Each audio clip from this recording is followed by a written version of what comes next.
class record as well as PDF file. So you all know that this is our first free live class of this new batch.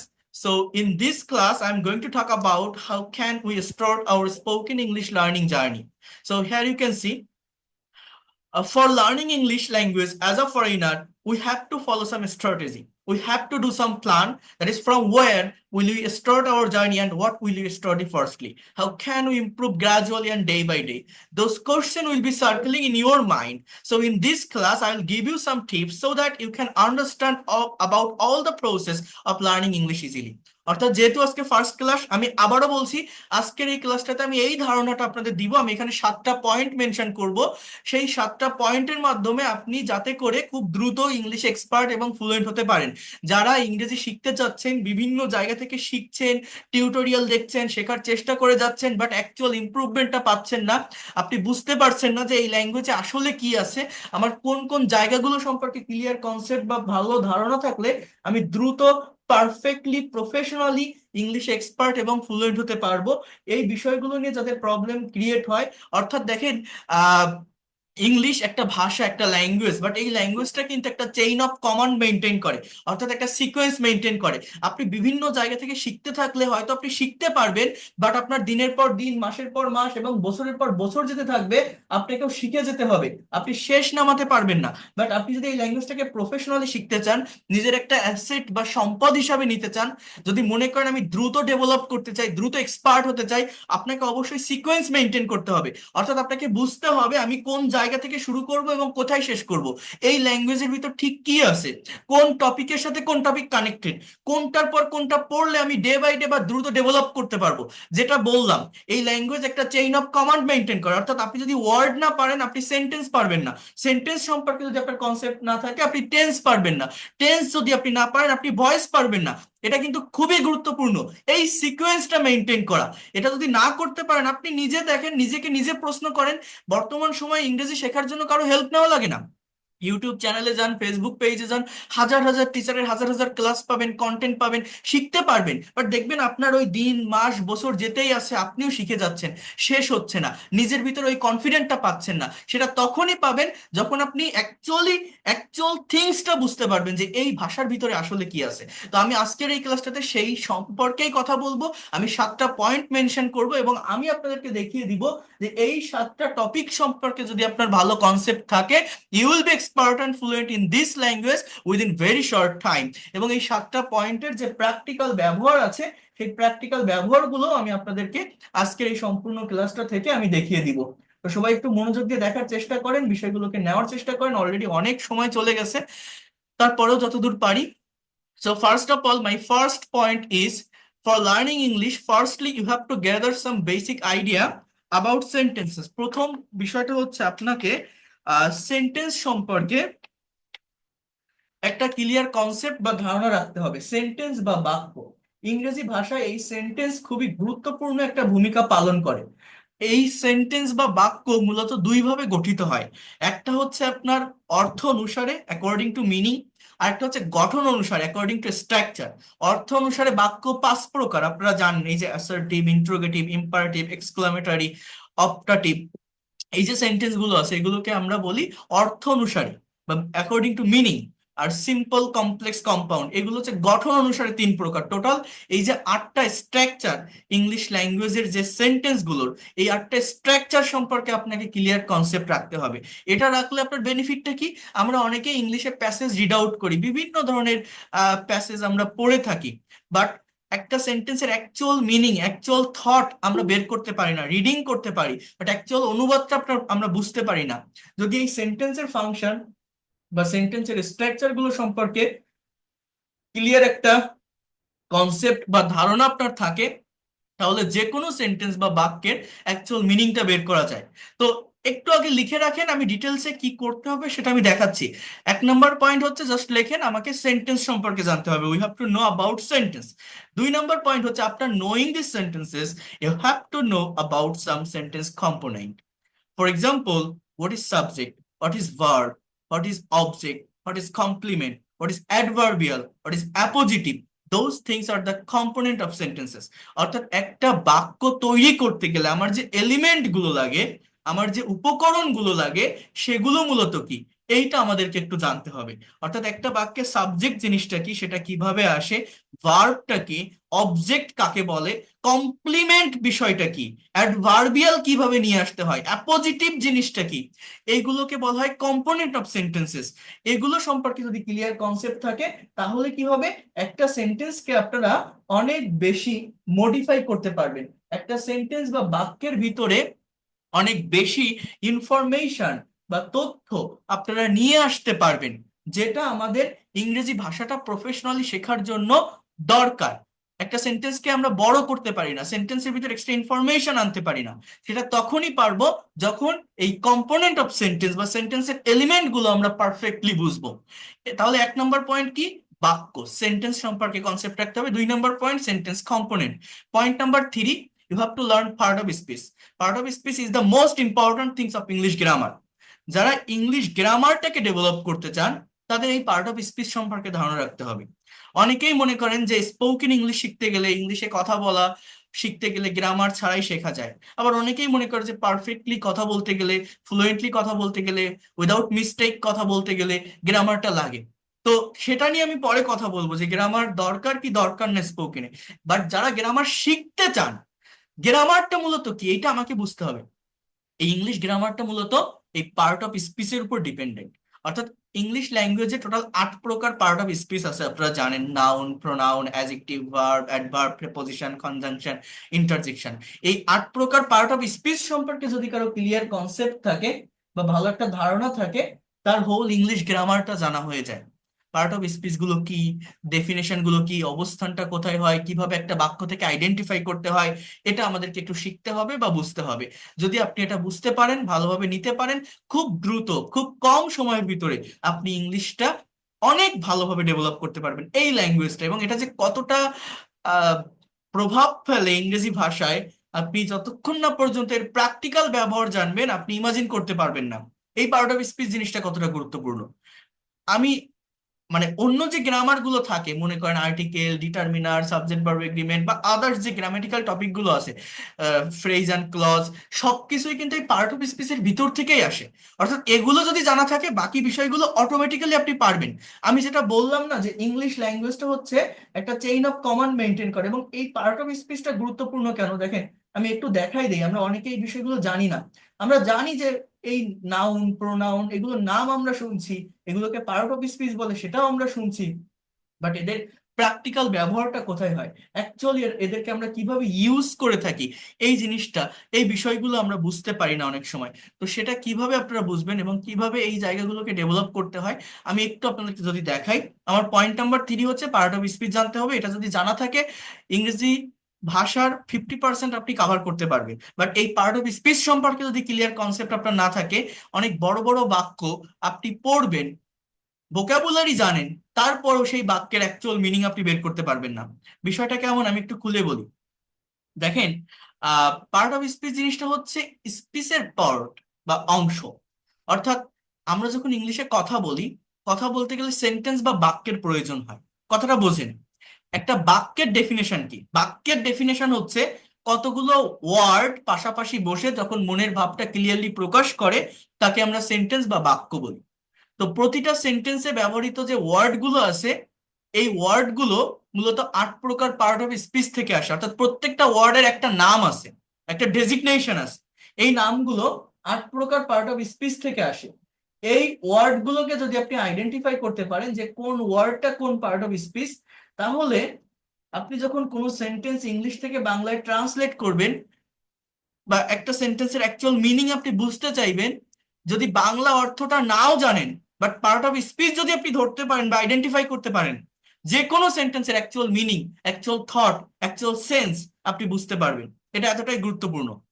যেমন আমি আপনাদেরকে একটু বলি, মনে করেন আমি এরকম একটা বাক্য লিখলাম যে he play, PLAY, he plays football in the field, FIELD। এই যে সেন্টেন্সটা আমি লিখলাম, এই সেন্টেন্সটার বাংলা অর্থ কি, যে সে মাঠে ফুটবল খেলে। তো এই যে বাক্যটা লিখলাম, এই বাক্যে যে ওয়ার্ড গুলো আছে, অর্থাৎ এই যে প্লে, হি, এটা একটা প্রোনাউন, এই প্লেস, এটা একটা ভার্ব, এই যে ফুটবল, এটা এটা একটা নাউন।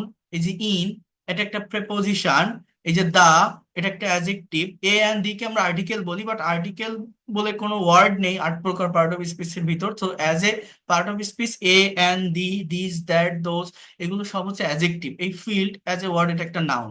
সো এই যে প্রতিটা ওয়ার্ডের আমি নাম বললাম, যে এটা প্রোনাউন, এটা ভার্ব, এটা নাউন, এটা প্রেপোজিশন, এটা আর্টিকেল, এটা নাউন, এই যে নামগুলো বললাম, এরকম নাম আইডেন্টিফাই করাটা আপনার শিখতে হবে।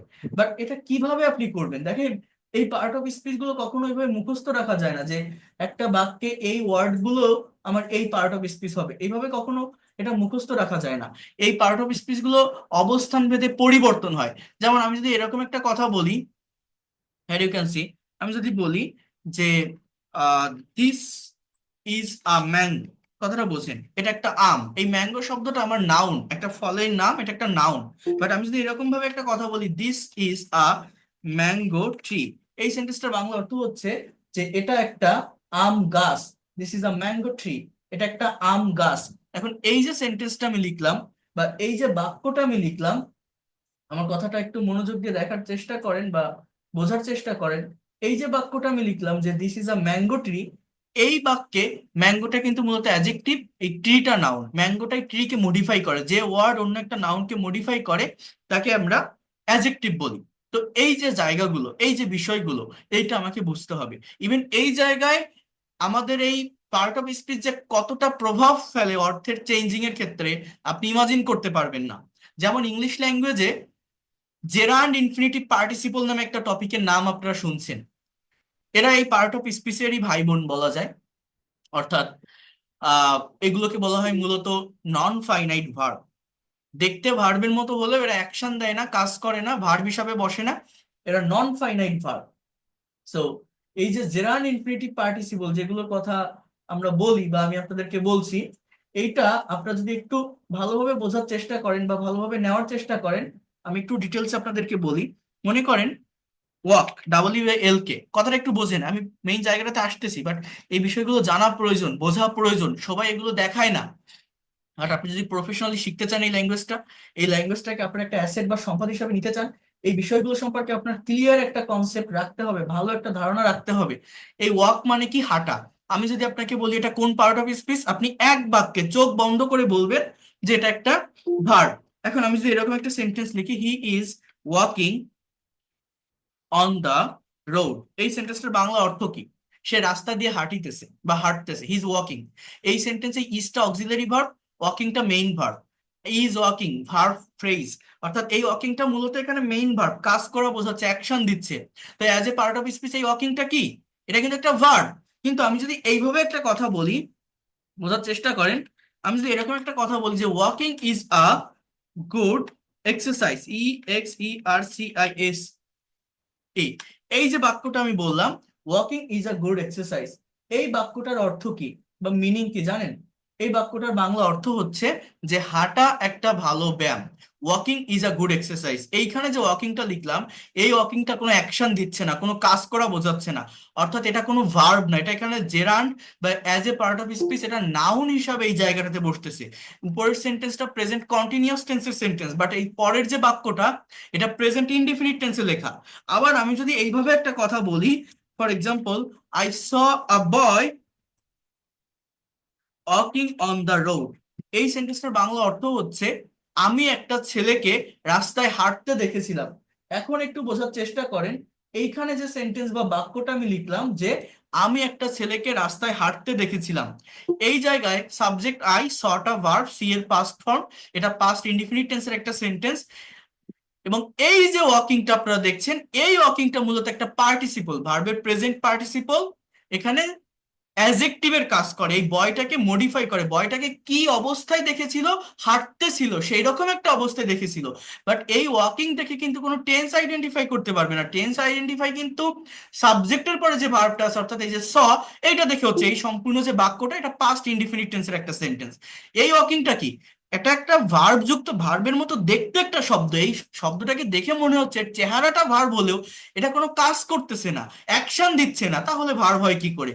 তো যে কথাটা বলছি, সেম ওয়ার্ড, সেম স্পেলিং, তিনটা সেন্টেন্সে ওয়াকিং ওয়াকিং ওয়াকিং, তিনটা সেন্টেন্সে আমি ওয়াকিং লিখছি, বাট তিনটা সেন্টেন্সের অর্থ বা মিনিং কিন্তু ভিন্ন। কেন? শুধুমাত্র পার্ট অফ স্পিচের পরিবর্তনের কারণে। এই প্রথম সেন্টেন্সের ওয়াকিংটা হচ্ছে আমার ভার্ব, পরের সেন্টেন্সের ওয়াকিংটা হচ্ছে নাউন, তারপরের যে ওয়াকিং এটা হচ্ছে একটা অ্যাডজেক্টিভ। একই ওয়ার্ড, কখনো ভার্ব হচ্ছে, কখনো নাউন হচ্ছে, কখনো অ্যাডজেক্টিভ হচ্ছে। এটা তার ডেফিনেশন এবং সেন্টেন্সের অবস্থানের উপর ডিপেন্ড করে হয়।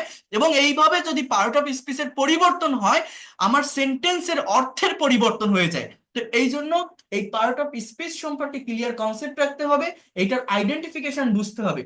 পার্ট অফ স্পিচ কেন বুঝতে হয়? একটা সেন্টেন্স বা বাক্য যখন আমরা তৈরি করি, একটা বাক্যে কোন ওয়ার্ডের সাথে কোন ওয়ার্ড কানেক্টেড, এটা আমরা ভালোভাবে বুঝতে পারি না। না বোঝার কারণে আমরা প্রফেশনালি একটা বাক্য লিখতে পারি না, অ্যাকচুয়াল মিনিং বের করতে পারি না। সেটা তখনই সম্ভব হবে যখন আপনি পার্ট অফ স্পিচ সম্পর্কে কনসেপ্ট রাখবেন।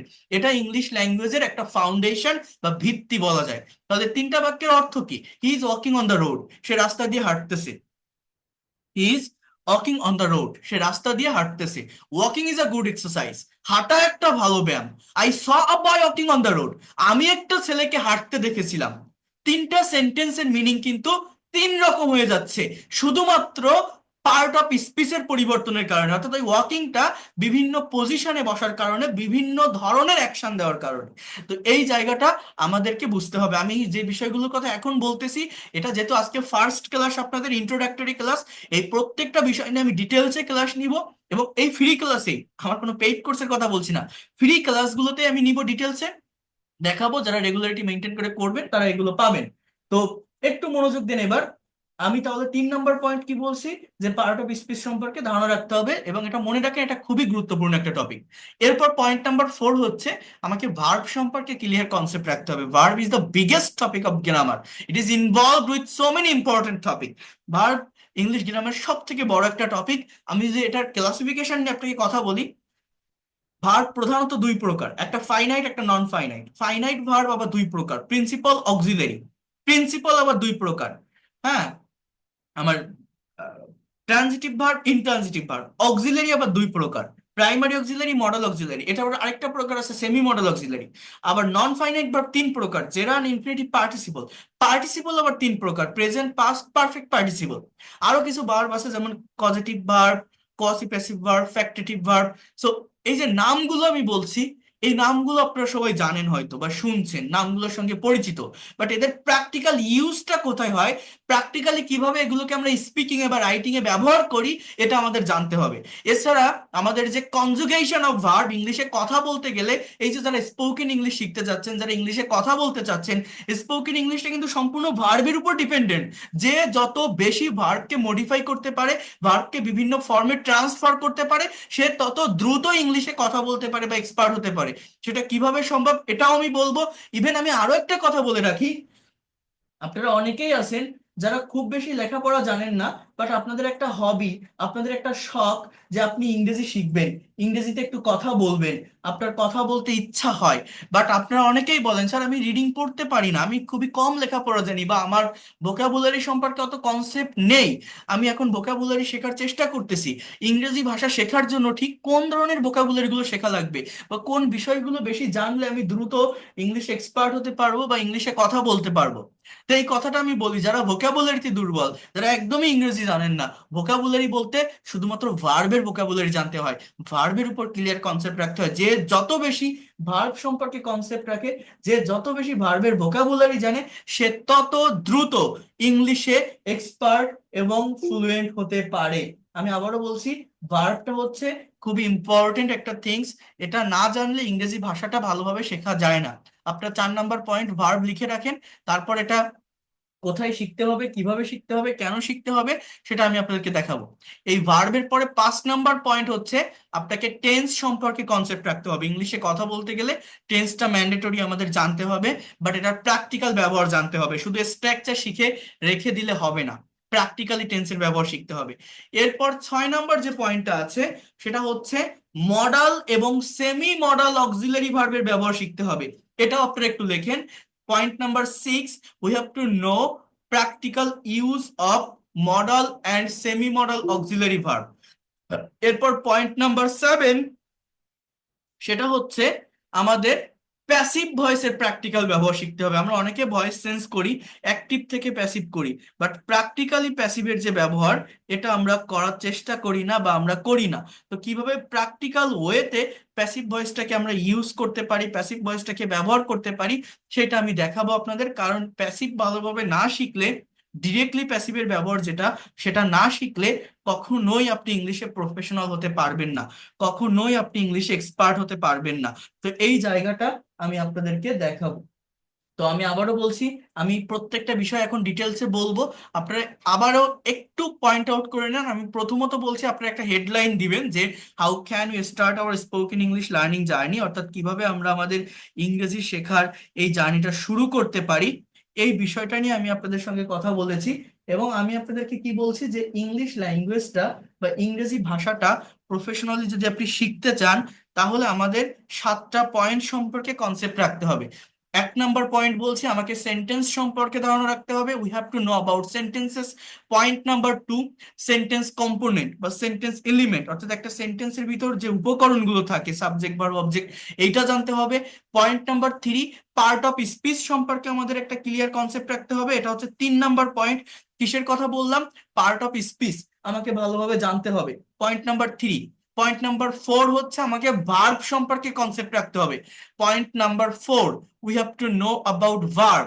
পয়েন্ট নাম্বার 5, সেটা হচ্ছে আমাদের টেন্স এর উপর ক্লিয়ার একটা কনসেপ্ট রাখতে হবে, we have to know the practical use of tense. টেন্সের যে প্র্যাকটিক্যাল ব্যবহারটা আছে এটা আমাদেরকে জানতে হবে, that is point number 5। Point number 6, সেটা হচ্ছে আমাকে মডাল এবং সেমি মডাল অক্সিলারি ভার্বের যে প্র্যাকটিক্যাল ব্যবহার সেটা জানতে হবে। এটা হচ্ছে আমার পয়েন্ট নাম্বার 6। কিসের ব্যবহারের কথা বললাম? মডাল এবং সেমি মডাল অক্সিলারি ভার্ব। কথাটা মনোযোগ দিয়ে শুনবেন, বোঝার চেষ্টা করবেন, মডাল এবং সেমি মডাল অক্সিলারি ভার্ব। এবং পয়েন্ট নাম্বার 7, সেটা হচ্ছে আমাকে প্যাসিভ ভয়েসের প্র্যাকটিক্যাল ইউজটা ভালোভাবে জানতে হবে। আপনি ইমাজিন করতে পারবেন না বা বিশ্বাস করবেন কিনা জানি না, বাট এই 7টা পয়েন্ট সম্পর্কে যদি আপনার ক্লিয়ার কনসেপ্ট থাকে বা ভালো একটা ধারণা থাকে, উইদিন ভেরি শর্ট টাইম, বা আমি কি বলবো, খুব দ্রুত সময়ের ভিতর আপনারা ইংলিশে এক্সপার্ট এবং ফ্লুয়েন্ট হতে পারবেন। এবং সেটা আসলেই পারবেন কিনা বা সেটা কিভাবে সম্ভব আমি আপনাদেরকে একটু দেখাচ্ছি। সবাই একটু এই জায়গাটা মনোযোগ দিয়ে দেখার চেষ্টা করবেন, বিষয়গুলোকে ভালোভাবে নেওয়ার চেষ্টা করবেন। দেখেন, আপনার এই সময়টা বৃথা যাবে না। আমি যাদেরকেই ক্লাস নেই, যাদেরকেই শেখাই, আমি অনেক বেশি পরিশ্রম করে শেখাই প্রত্যেকটা বিষয়। আমি জানি না আপনারা এখানে কেউ আছেন কিনা যারা আগে আমার ক্লাসগুলো করেছেন। তো যদি কেউ আগে আমার ক্লাসগুলো করে থাকেন, তারা জানেন যে আমি প্রত্যেকটা বিষয় কতটা ডিটেলসে বুঝিয়ে থাকি। তো সেটাই আমি এখন বুঝাবো, প্র্যাকটিক্যালি আমি সবকিছু লিখে লিখে আপনাদেরকে দেখাবো। আশা করি কোথাও কোনো সমস্যা হবে না, সবকিছু আপনারা ভালোভাবে নিতে পারবেন। এবং যদি আপনারা নিতে পারেন, একবার যদি এই জায়গাগুলো বা এই বিষয়গুলো সম্পর্কে ভালো একটা কনসেপ্ট বা ভালো একটা ধারণা আপনারা পান, আশা করি আহ খুব ভালোভাবে ল্যাঙ্গুয়েজটাকে ডেভেলপ করতে পারবেন। অর্থাৎ এই ল্যাঙ্গুয়েজটা নিয়ে আপনাদের আর কোনো ধরনের কনফিউশন, জটিলতা, সমস্যা ফেস করতে হবে না। আপনি আপনার স্বপ্ন পূরণ করতে পারবেন। আমি প্রথম থেকে বলি ধারাবাহিকভাবে যে ঠিক কি আছে এই ভাষাটার ভিতর, কি আছে এই ল্যাঙ্গুয়েজটার ভিতর। মনোযোগ দিয়ে একটু দেখার চেষ্টা করবেন, মনোযোগ দিয়ে একটু বিষয়গুলোকে বোঝার চেষ্টা করবেন, ভালোভাবে নেওয়ার চেষ্টা করবেন। দেখেন, প্রথমত একটা কথা বলি, ইংলিশে যে কোনো একটা কথা বলতে গেলে বা লিখতে গেলে একটা পার্টিকুলার স্ট্রাকচার আছে। মূলত 2টা স্ট্রাকচারের ব্যবহার হয়, but most of the time বা মেইনলি 90% ক্ষেত্রে আপনি যখন ইংলিশে একটা সেন্টেন্স বা বাক্য তৈরি করবেন, তখন আপনাকে একটা পার্টিকুলার স্ট্রাকচার মেনটেন করতে হবে। The structure is, first of all, for making any kinds of English sentences you need a subject. প্রথমত ইংরেজিতে যে কোনো বাক্য তৈরি করতে গেলে আপনার একটা সাবজেক্ট লাগবে। In the place of subject, সাবজেক্টের জায়গায় you have to put noun or pronoun. সাবজেক্টের জায়গায় আপনাকে নাউন এবং প্রোনাউনকে ব্যবহার করতে হবে। কিসের ব্যবহার করতে হবে বলছি? নাউন এবং প্রোনাউনের ব্যবহারটা আপনার এই সাবজেক্টের জায়গাটাতে করতে হবে। After the subject you have to take verb. সাবজেক্টের পর আপনাকে ভার্ব ইউজ করতে হবে। বাংলা বাক্যে কিন্তু ভার্ব লাস্টে থাকে। আমরা আমার আমার পেইড কোর্সের অনেক স্টুডেন্ট, যখন আমার ল্যাঙ্গুয়েজ ক্লাব আছে, তো যখন তারা ইংলিশ স্পিকিং করে বা প্রেজেন্টেশন দেয়, ভার্বটাকে শেষে নিয়ে ফেলে। কারণ বাংলায় ওইভাবে হয়, অবজেক্ট বা অ্যাডভার্বের জায়গাগুলোকে আগে নিয়ে ফেলে, কারণ বাংলায় আমরা অবজেক্ট বা অ্যাডভার্ব আগে ব্যবহার করি। বাট ইংলিশে যখন আমি কথা বলবো বা ইংলিশে কোনো কিছু লিখবো, জাস্ট এটা যে কত বড় একটা মিস্টেক বা কত বেশি স্টুডেন্ট এই জায়গাটাতে ভুল করে থাকে, এবং এই ভুলের কারণেই সে ভালোভাবে ইংলিশে কথা বলতে পারে না, সেটা হচ্ছে বাংলা বাক্যে ভার্ব লাস্টে থাকে, ইংরেজি বাক্যে ভার্ব সাবজেক্টের পরে থাকে। এই মন্ত্রটা মাথায় রেখে ইংরেজি ভাষাটা শিখতে হবে। সেটা কি, ভার্বকে আমি যেন সাবজেক্টের পরে ইউজ করতে পারি, কারেক্ট টেন্স মেনটেন করে, কারেক্ট সেন্স বা স্ট্রাকচারটাকে ব্যবহার করে। তো দেখেন, সাবজেক্টের পরেই ভার্ব বসবে, এই ভার্বের পরে আমার এক্সটেনশন, আমরা বলি যে subject plus verb plus object, but object না, এক্সটেনশন, অতিরিক্ত অংশ। এই এক্সটেনশনের জায়গাটাতে আপনার কিছু বিষয় বসতে পারে বা থাকতে পারে, সেটা হচ্ছে, just try to understand here, এই এক্সটেনশনের জায়গাটাতে, এই জায়গাটাতে আপনার কখনো অবজেক্ট বসতে পারে, অথবা কমপ্লিমেন্ট বসতে পারে, অথবা অ্যাডভার্বিয়ালস এর ব্যবহার হতে পারে। এই যে স্ট্রাকচারটা আমি লিখলাম, আপনি বিশ্বাস করবেন কিনা জানি না, ইংলিশে যে কোনো সেন্টেন্স বা যে কোনো বাক্য তৈরি করতে গেলে আপনাকে মেইনলি এই স্ট্রাকচারটাই মেনটেন করতে হবে। এইটাকে মেনটেন করে আপনি যে কোনো বাক্য তৈরি করতে পারবেন। এছাড়া আরেকটা স্ট্রাকচার আছে, ইট বা there plus verb plus subject plus object. তো দেয়ার এর ব্যবহার যেটা, সেটা নির্দিষ্ট একটা সেন্সে ব্যবহৃত হয়। তো কি বলছি, প্রথমত সাবজেক্ট থাকে, সাবজেক্টের জায়গায় নাউন প্রোনাউন। এই নাউন প্রোনাউন গুলো কি, ওই যে বললাম যে আমি যখন ইংলিশে একটা সেন্টেন্স বা বাক্য তৈরি করব, প্রতিটা সেন্টেন্সে ব্যবহৃত প্রতিটা ওয়ার্ডের একটা নাম থাকে, এবং এই নামগুলো 8 প্রকার পার্ট অফ স্পিচ থেকে আসে, এবং এই নামের প্রথম, অর্থাৎ একটা বাক্যে প্রথমে যে ওয়ার্ডটা বসে, অর্থাৎ যে সাবজেক্টটা থাকে, সেখানে মূলত নাউন বা প্রোনাউনের ব্যবহার হয়। সাবজেক্টের পরে ভার্ব থাকে, এক্সটেনশনে অবজেক্ট, কমপ্লিমেন্ট বা অ্যাডভার্ব থাকে। এই জায়গাটাতেও নাউন প্রোনাউন বা অ্যাডজেক্টিভের ব্যবহার হয়ে থাকে আমাদের মেইনলি। তো এই জায়গাগুলো নিয়ে আমি যদি একটু ডিটেলসে আপনাদেরকে বলি, বা একটু ডিটেলসে আমি যদি একটু কনসেপ্ট বা ধারণাটা দেওয়ার চেষ্টা করি, সেটা হচ্ছে, দেখেন, সাবজেক্ট জিনিসটা কি। একটা কথা যখন বলা হয়, একটা কাজ যখন করা হয়, কেউ তো একজন করে, কেউ তো একজন বলে। অর্থাৎ একটা সেন্টেন্স বা বাক্যের সাবজেক্ট কি হতে পারে, সাবজেক্ট হতে পারে আই, অথবা উই, অথবা ইউ। যারা একদমই দুর্বল, যারা পারেন না, যারা এই ল্যাঙ্গুয়েজটা বোঝেন না, একদম প্রথম থেকে ধারাবাহিকভাবে যারা শিখতে চাচ্ছেন বা ডেভেলপ করতে চাচ্ছেন, এই জায়গাটাতে একটু মনোযোগ দেওয়ার চেষ্টা করেন, দেখবেন আপনি অনেক ভালোভাবে নিতে পারবেন, অনেক ভালোভাবে বিষয়গুলোকে শিখতে পারবেন। Just try to give your attention here. সাবজেক্টের যে জায়গাগুলো, আই, উই, ইউ, হি, অথবা শি, অথবা দে, অথবা রহিম, অথবা করিম, এরকম ভাবে নির্দিষ্ট একটা সার্কেলের ভিতর কিন্তু আমার একটা সেন্টেন্স বা বাক্যের যে সাবজেক্ট গুলো আছে, সেই সাবজেক্ট গুলো সীমাবদ্ধ থাকে। কি বললাম, একটা সেন্টেন্স বা বাক্যের যে সাবজেক্ট গুলো, সেগুলো এরকম নির্দিষ্ট একটা সার্কেলের ভিতর কিন্তু আমার সীমাবদ্ধ থাকে। এইবার আমি কি বলছি, যে ইংলিশ ল্যাঙ্গুয়েজে আমাকে সাবজেক্টের পরে ভার্ব ইউজ করতে হয়। মনোযোগ দিয়ে একটু বোঝার চেষ্টা করেন এই জায়গাটা। এবার এই যে সাবজেক্টের পরে যে ভার্বটাকে ইউজ করতে হয়, আমি বলতেছি আপনাদের সঙ্গে, এই ভার্বের জায়গাটা প্রফেশনালি বুঝতে হবে। ভার্ব জিনিসটা কি, verb is a word that denotes being, having or doing something. Verb হচ্ছে এমন একটা শব্দ যা কোনো কিছু করা, হওয়া, থাকা, খাওয়া, চলা, বলা, লেখা, দেওয়া, নেওয়া, এগুলো বোঝায়। অর্থাৎ verb is the heartbeat of sentences. Without verb you cannot make any kinds of English sentences. Verb একটা সেন্টেন্স বা বাক্যের প্রাণ। ভার্ব ছাড়া ইংরেজিতে কোনো বাক্য, কোনো সেন্টেন্স তৈরি করা যায় না। যেমন ইট, ইট মানে কি, খাওয়া, আই ইট, আমি খাই। প্লে মানে খেলা, উই প্লে, আমরা খেলি। ডু মানে করা, ইউ ডু, তুমি করো। ড্রাইভ মানে চালানো। এই যে ওয়ার্ড গুলো, এই ওয়ার্ড গুলোকে আমরা ভার্ব বলছি। হি ড্রাইভ, সে চালায়। ড্র মানে আঁকা, হি ড্রস, সে আঁকে। গো মানে যাওয়া, দে গো, তারা যায়। রহিম স্পিক, রহিম বলে, স্পিক মানে বলা। সেরকম প্রতিটা সেন্টেন্স বা প্রতিটা বাক্যে আমার মূলত সাবজেক্টের পরে ইংলিশে ভার্বের ব্যবহার হয়। সাবজেক্টের পরে কিসের ব্যবহার হয় বলছি, ভার্বের ব্যবহার হয়। এই ভার্বের পরে দেখেন, একটা বাক্যের সাবজেক্ট আর ভার্ব যদি আপনি পাশাপাশি বসাতে পারেন, আমার কথাটা মনোযোগ দিয়ে বোঝার চেষ্টা করেন, সাবজেক্ট আর ভার্ব যদি আপনি পাশাপাশি বসাতে পারেন, আপনার যে অবজেক্টের জায়গাটা, সেটা অটোমেটিক্যালি চলে আসে। খুব ভালোভাবে বোঝেন, এই জায়গাটাতে একটু অ্যাটেনশন দেন। সাবজেক্ট আর ভার্ব, কি বললাম কথাটা, পাশাপাশি বসাতে পারলে অবজেক্ট বা এক্সটেনশনের যে জায়গা, সেটা অটোমেটিক্যালি চলে আসে বা পাওয়া যায়। যেমন আমি খাই, আমি কি খাই, আপনি যা খান, আপনি ভাত খান, ডাল খান, রুটি খান, আপনি বসান, for example I eat rice, that is the complete sentence. এটাই কিন্তু একটা কমপ্লিট সেন্টেন্স। উই প্লে, আমরা খেলি, কি খেলি? আপনি ফুটবল খেলেন, ক্রিকেট খেলেন, লুডো খেলেন, দাবা খেলেন, ইউজ করেন যে কোনো একটা। সো উই প্লে ফুটবল, আমরা ফুটবল খেলি, that is the complete sentence. You do, তুমি করো, ইউ ডু দ্য ওয়ার্ক, তুমি কাজ করো, that is the complete sentence. He drives a car, সে একটা গাড়ি চালায়। এইটা কিন্তু আমার পরিপূর্ণ বাক্য। শি ড্রস আ পিকচার, সে একটা ছবি আঁকে। এখানে আমি ফুল স্টপ বসাচ্ছি, দে গো, তারা যায়, দে গো টু স্কুল, তারা স্কুলে যায়। হ্যাঁ, রহিম স্পিক্স, রহিম বলে, রহিম স্পিক্স ইংলিশ, রহিম ইংরেজি বলে বা ইংলিশে কথা বলে। সো এগুলো হচ্ছে আমার সাবজেক্ট, ভার্ব এবং এক্সটেনশন। এখানে আমি এক্সটেনশন কেন বলছি, অবজেক্ট কেন বলবো না, দেখেন এই জিনিসটা একটু বোঝার চেষ্টা করেন।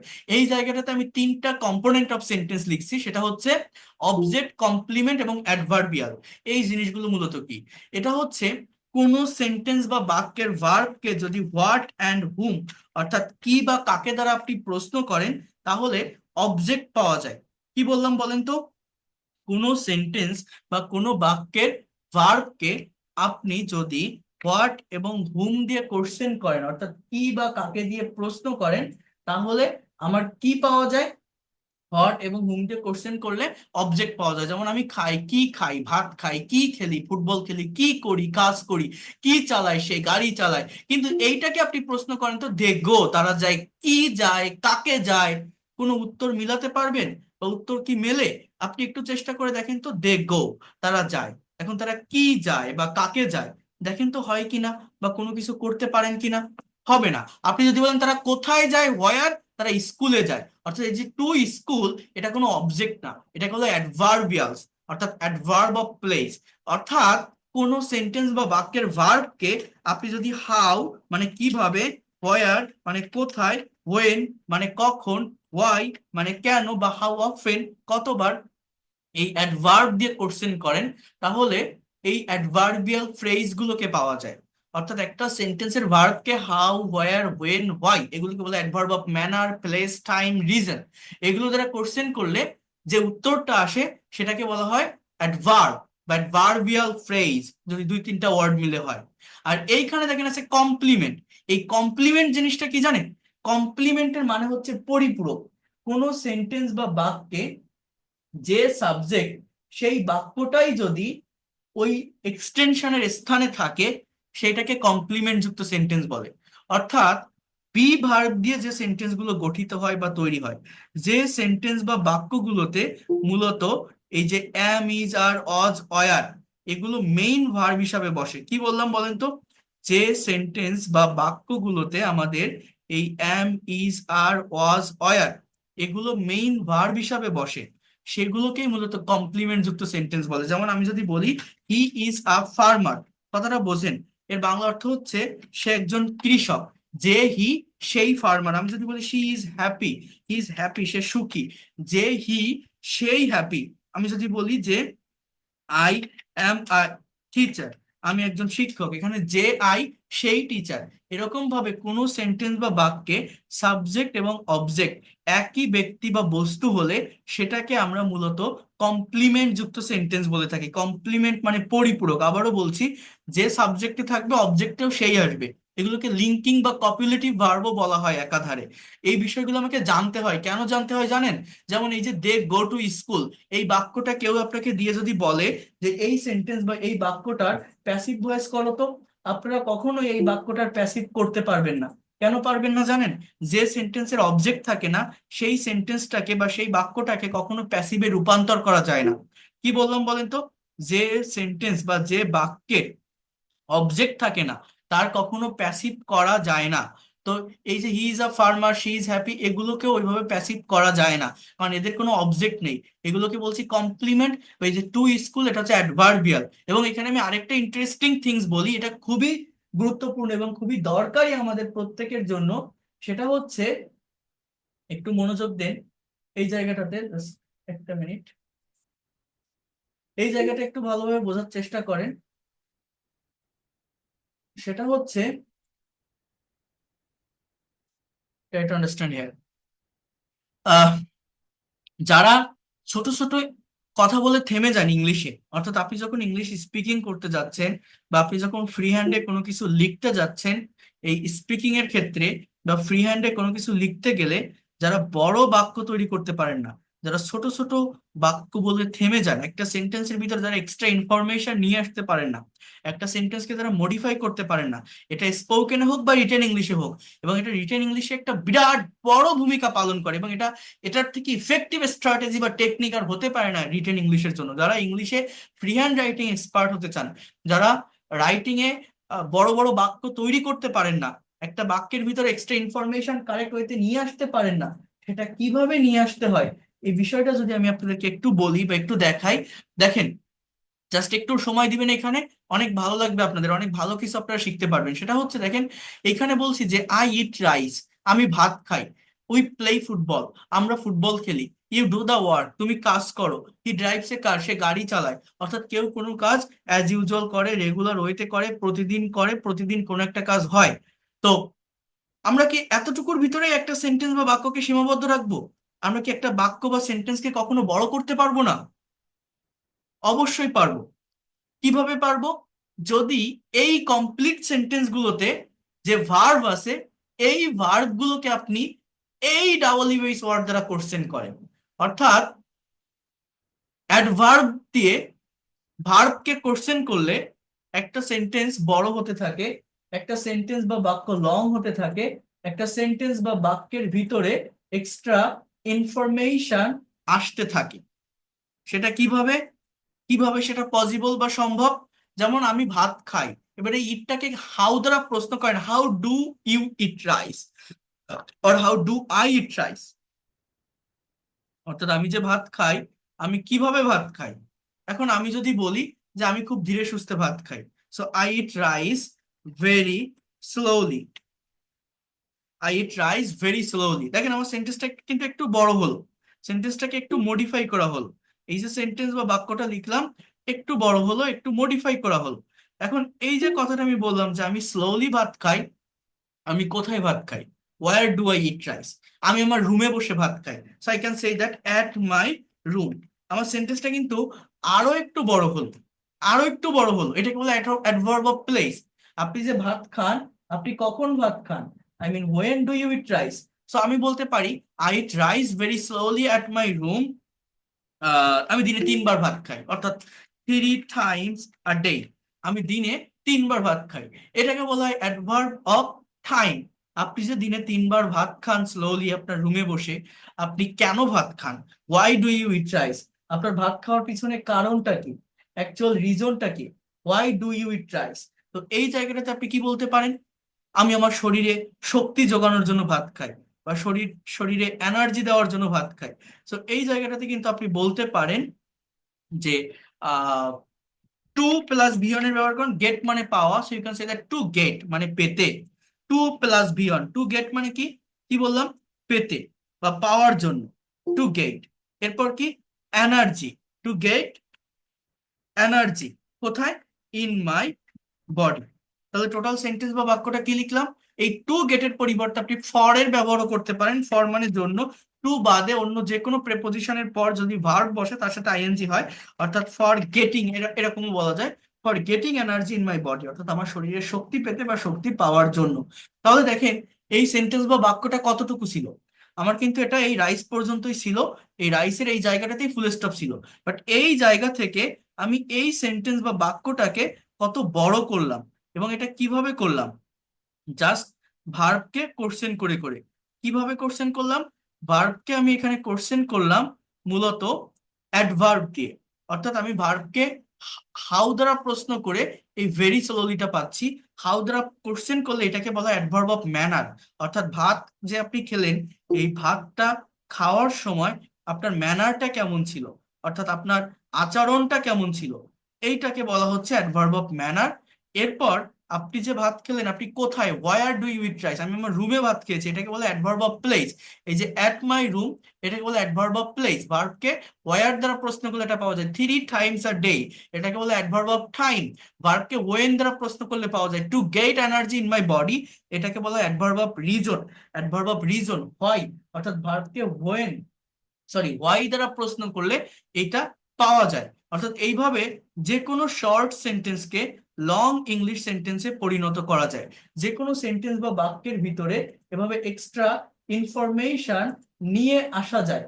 যারা ইংলিশে ছোট ছোট সেন্টেন্স বলে থেমে যান, যারা একটা সেন্টেন্স বা বাক্যকে বড় করতে পারেন না, লং করতে পারেন না, একটা সেন্টেন্স বা বাক্যের ভিতরে যারা এক্সট্রা ইনফরমেশন নিয়ে আসতে পারেন না, মেইন ওয়েটা হচ্ছে এই অ্যাডভার্বের ব্যবহার করতে পারেন না। এটা করতে পারলে যে কোনো শর্ট সেন্টেন্সকে বড় করা যায়, এবং এটা ফ্রি হ্যান্ড রাইটিং এর সব থেকে ইফেক্টিভ একটা স্ট্র্যাটেজি বা technique I can say. We play football, আমরা ফুটবল খেলি। How do we play football? I can say that we play football very politely.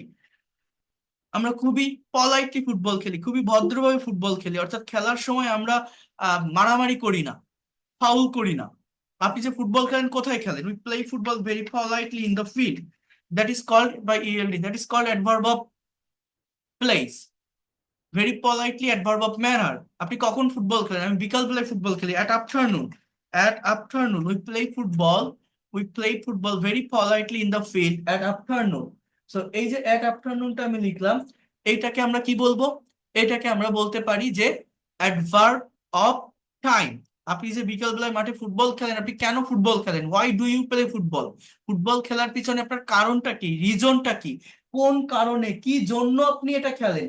তাহলে আমি এই জায়গাটাতে বলতে পারি যে আমি যে ফুটবলটা খেলি, এটার মেইন রিজন বা মেইন কারণটা হচ্ছে যে আমি শরীরটাকে ফিট রাখার জন্য খেলি, বা শারীরিক ব্যায়াম করার জন্য খেলি। এখান সেই দ্যাট টু ডু, ডু মানে কি করা, তাহলে টু ডু মানে করতে, to do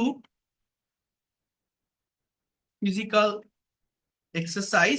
or you can say that to do এর পরিবর্তে এখানে ভার্ব প্লাস আইএনজি এর ব্যবহার করা যায়, অর্থাৎ you can say that for doing physical exercise, অর্থাৎ শারীরিক ব্যায়াম করতে বা শারীরিক ব্যায়াম করার জন্য আমি ফুটবল খেলি। অর্থাৎ আমার সেন্টেন্সটা কতটুকু ছিল, এই বাক্যটা কতটুকু ছিল? এই ফুটবল পর্যন্তই কিন্তু ছিল। ভেবে দেখেন, এই ফুটবলের এই জায়গাটাতেই কিন্তু আমার কি ছিল? ফুটবলের এই জায়গাটাতে আমার ফুল স্টপ ছিল। সেইখান থেকে আমি এই যে এক্সারসাইজ পর্যন্ত নিয়ে আসলাম, এটা আমরা কিভাবে করলাম? আমি কিভাবে এটা নিয়ে আসলাম? ভার্বকে কোশ্চেন করে করে। কি দিয়ে কোশ্চেন করলাম? ভার্বকে আমরা এই জায়গাটাতে ডাব্লিউএইচ ওয়ার্ড দিয়ে কোশ্চেন করলাম। সেটা কিভাবে করলাম? প্রথমত ভার্বকে আমি প্রশ্ন করছি কি দিয়ে? প্রথমত প্রশ্ন করছি হাউ দিয়ে। ভেরি পলাইটলিটা পেয়েছি, এটাকে বলা হয় অ্যাডভার্ব অফ ম্যানার, যে কিভাবে খেলি। এবার কোথায় দিয়ে? In the field, adverb of place. Where দিয়ে, তাই না? অ্যাট আফটারনুন, এটা হচ্ছে কি adverb of time. To do or for doing physical exercise, এটা হচ্ছে adverb of reason, why happen, কেন ঘটে।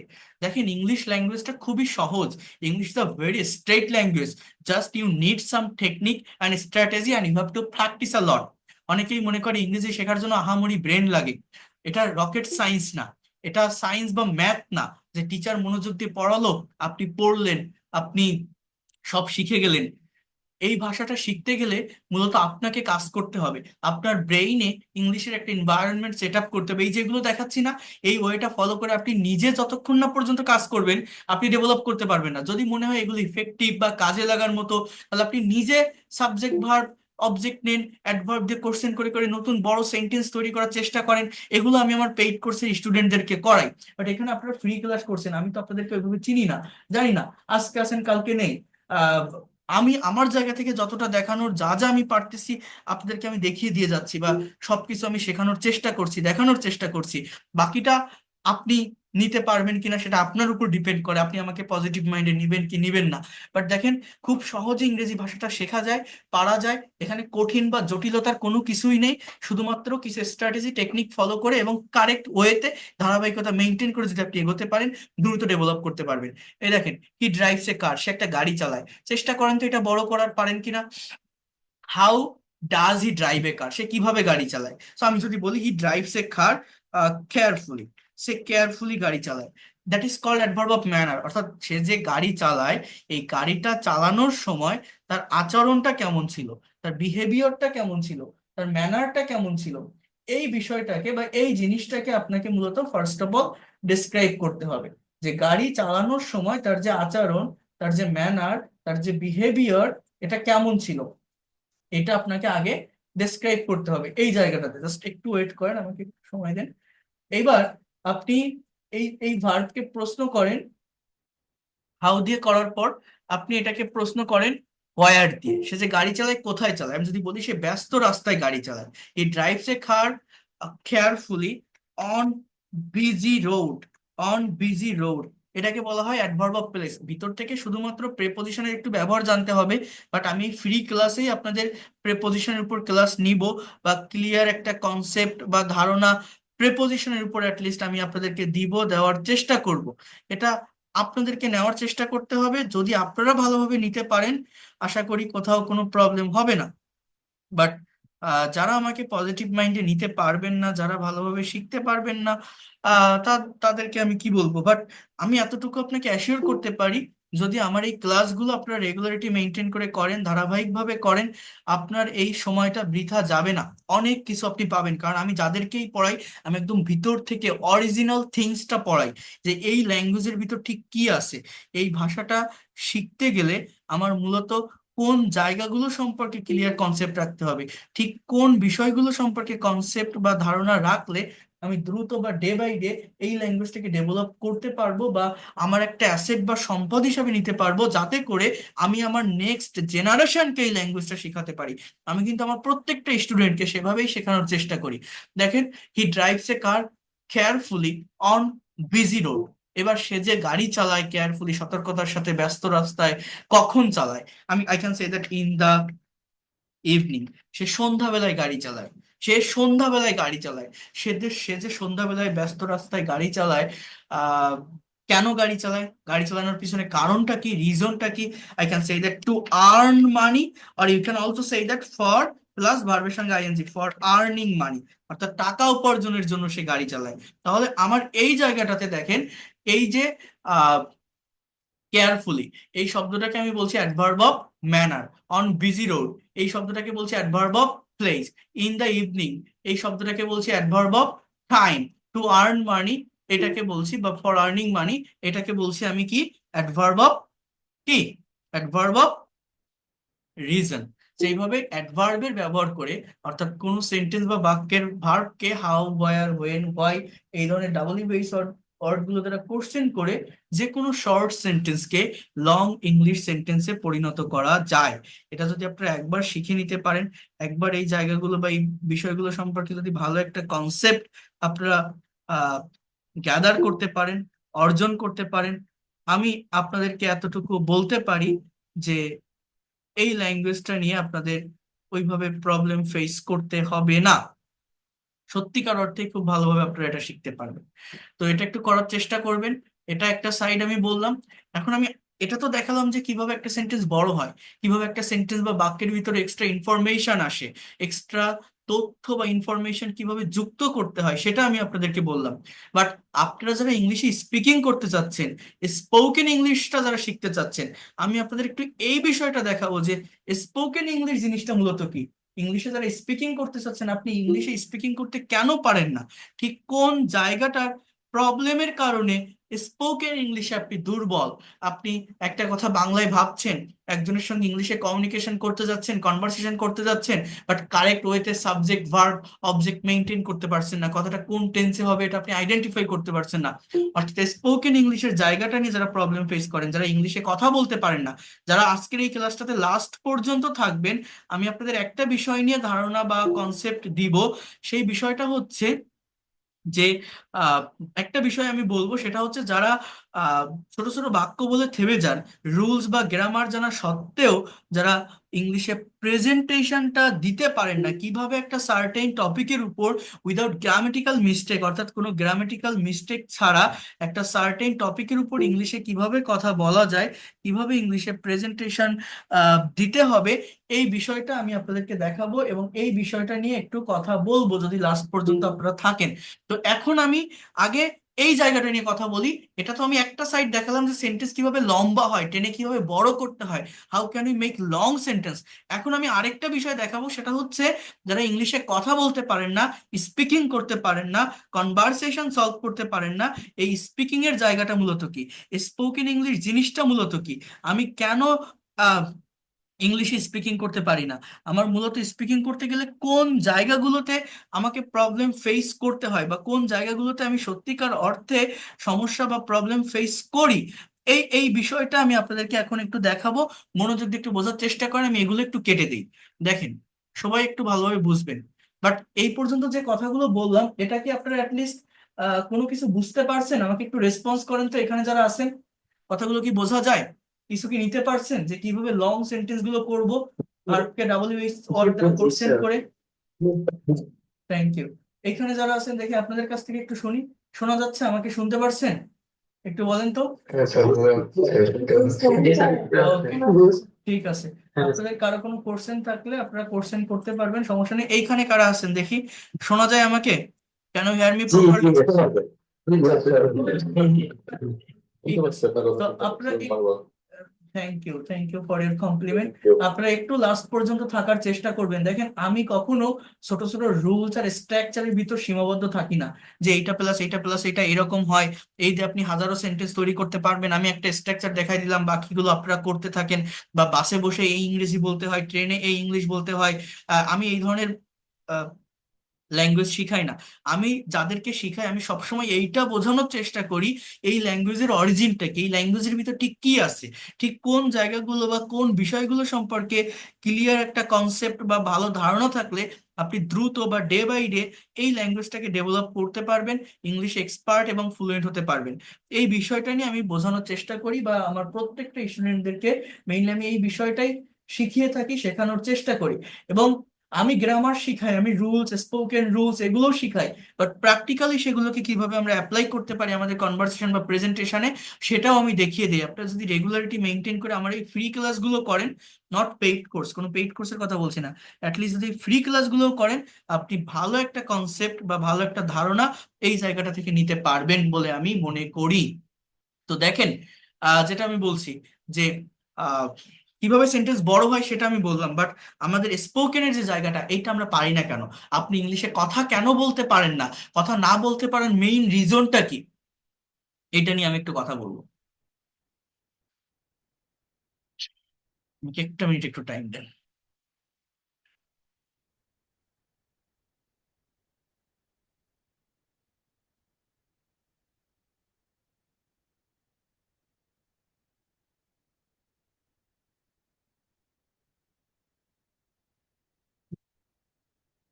দেখেন, যারা ইংলিশে স্পিকিং করতে পারেন না, কমিউনিকেশন করতে পারেন না, কনভারসেশন করতে পারেন না, সঠিকভাবে সাবজেক্ট এবং ভার্বকে টাইম অনুযায়ী বসাতে পারেন না, এটা না পারার মেইন রিজন হচ্ছে আমরা ভার্বের ফর্ম সম্পর্কে ক্লিয়ার কনসেপ্ট রাখি না, যেটাকে বলা হয় কনজুগেশন অফ ভার্ব বা ফরমেশন অফ ভার্ব। এইখানে দেখেন, এই বাক্যগুলোতে আমি যে ভার্ব গুলো লিখলাম সাবজেক্টের পরে, অর্থাৎ এই যে ড্রাইভ মানে চালানো, ইট মানে খাওয়া, প্লে মানে খেলা, ডু মানে করা, ড্র মানে আঁকা, এই প্রত্যেকটা ভার্বের টোটাল 5টা ফর্ম থাকে। আমাদের সাবকন্টিনেন্টের গ্রামার বইগুলোতে আহ, মূলত 3টা ফর্ম দেওয়া থাকে, বাট টোটাল একটা ভার্বের ফর্ম হচ্ছে 5টা। V1 বা প্রেজেন্ট ফর্ম, V2 বা পাস্ট ফর্ম, V3 বা past participle form, V4 present participle form, V5 third person form. এই যে নামগুলো বললাম, এগুলো সম্পর্কে আমাদের একদমই কোনো ক্লিয়ার কনসেপ্ট থাকে না, অনেকেরই নেই। না থাকার কারণেই আমরা মূলত ইংলিশে স্পিকিং করতে পারি না বা ইংলিশে কথা বলতে পারি না। এটা সব থেকে প্রধান কারণ, that is the main reason. এরপর আমি বলি, এই যে ভার্বের কথা বলছি, এই ভার্বের বাংলা অর্থটাও আমরা জানি না। আমি একটা কথা আপনাদের অলরেডি বলেছি, যারা ইংলিশে ভোকাবুলারিতে দুর্বল, যারা ভোকাবুলারি নিয়ে টেনশন করেন, যারা মনে করেন আমি মোটেই ইংরেজি ভাষাটা পারি না, আমি ভোকাবুলারিটা ডেভেলপ করতে চাই, আমি কিভাবে করব? দেখেন, ভার্বের ভোকাবুলারি শিখতে হয়। একটা সেন্টেন্সের সাবজেক্ট কিন্তু নির্দিষ্ট একটা সার্কেলের ভিতর সীমাবদ্ধ থাকে। সাবজেক্ট কি? একটা কাজ করা হবে, একটা কথা বলা হবে, কেউ করবে বা কেউ একজন বলবে, আই, উই, ইউ, এর ভিতর থেকে কিছু একটা হবে। সাবজেক্ট একটা নির্দিষ্ট সার্কেলের ভিতর থাকে। সাবজেক্টের পরে যদি ভার্বটাকে আপনি ইউজ করতে পারেন, এই অবজেক্টের জায়গাগুলো এটা অটোমেটিক্যালি চলে আসে। কিন্তু আপনি ভার্বই যদি খুঁজে না পান, ভার্বের ভোকাবুলারি যদি আপনি না জানেন এবং ভার্বের ফর্ম যদি আপনি না জানেন, আপনি ইংলিশে কথা বলতে পারবেন না, কথা ট্রান্সফর্ম করতে পারবেন না। অর্থাৎ ভোকাবুলারি বলতে ভার্বের ভোকাবুলারি শিখতে হয়, ভার্বের উপর ক্লিয়ার কনসেপ্ট রাখতে হয়। এখন ভার্বের ভোকাবুলারি শুধু শিখলে হবে না, ভার্বের ফর্ম জানতে হবে। কেন জানতে হবে? দেখেন, যখন ইংলিশে একটা কনভারসেশন বা একটা কথোপকথন আপনি করবেন, আমি একটা স্যাম্পল কনভারসেশন দেখাই। মনে করেন দুইজন ব্যক্তি ইংরেজিতে কথা বলছে, কথাটা একটু বুঝবেন। দুইজন ব্যক্তি, সেটা হচ্ছে এ এবং বি, সাপোজ এ এবং বি দুইজনের ভিতরে একটা কনভারসেশন হচ্ছে। এ বি কে বলছে, প্র্যাকটিক্যালি বোঝার চেষ্টা করবেন, এটা একটা ভাষা, প্র্যাকটিক্যাল ওইতে শিখতে হবে, হ্যাঁ। এ বি কে বলছে যে দুইজন বন্ধু, হ্যাঁ, দুটো ক্লাস ফ্রেন্ড একসঙ্গে থাকে। তো এ বলছে যে তুমি কি রাতে ভাত খেয়েছো? এই কথাটা ইংলিশে কি হবে কেউ বলতে পারেন? তুমি কি রাতে ভাত খেয়েছো? এটা প্রেজেন্ট পারফেক্ট টেন্সের একটা সেন্টেন্স। আমরা বাংলায় যখন কোনো কিছু ভাববো সেটা টাইম মেনটেন করে ইংলিশের টেন্সটাকে আইডেন্টিফাই করতে হবে। সো ইংলিশটা এরকম হয় যে have you eaten rice at night? তুমি কি রাতে ভাত খেয়েছো? Have you eaten rice at night. এবার বি বলছে যে আমি খাইনি। দেখেন, একটু বোঝার চেষ্টা করেন, বি কি বলছে, try to understand here. B বলছে আমি খাইনি, তুমি কি এখন ভাত খাইতেছো, বা তুমি কি এখন ভাত খাচ্ছো? অর্থাৎ I have not eaten rice, আমি খাইনি। আহ তুমি কি এখন খাচ্ছো, অর্থাৎ আর ইউ ইটিং রাইস নাও, মানে তুমি কি এখন ভাত খাচ্ছো? বি আবার কোশ্চেন করলো এ কে। এবার এ বলছে যে আমি তো সকালে খেয়েছিলাম, আমি এখন আর খাবো না। অর্থাৎ I ate rice in the morning. আমার কথাগুলো মনোযোগ দিয়ে বুঝবেন। I ate rice in the morning, অর্থাৎ আমি তো সকালে ভাত খেয়েছিলাম, আমি তো সকালে ভাত খেয়েছিলাম, আমি এখন আর খাবো না। অর্থাৎ I will not, I will not eat rice now, আমি এখন ভাত খাবো না। এই পর্যন্তই থাক। তো এখানে দেখেন এ খাবো না। তো এই যে এ এবং বি, এই যে দুইজন মানুষের ভিতর, দুইজন ব্যক্তির ভিতর আমি যে স্যাম্পল একটা কনভারসেশন তৈরি করলাম, এই কনভারসেশন আমি কমন একটা ভার্ব ব্যবহার করছি। আমার সেই ভার্বটা কি? সেই ভার্বটা হচ্ছে ইট। ইট মানে কি? ইট মানে হচ্ছে খাওয়া।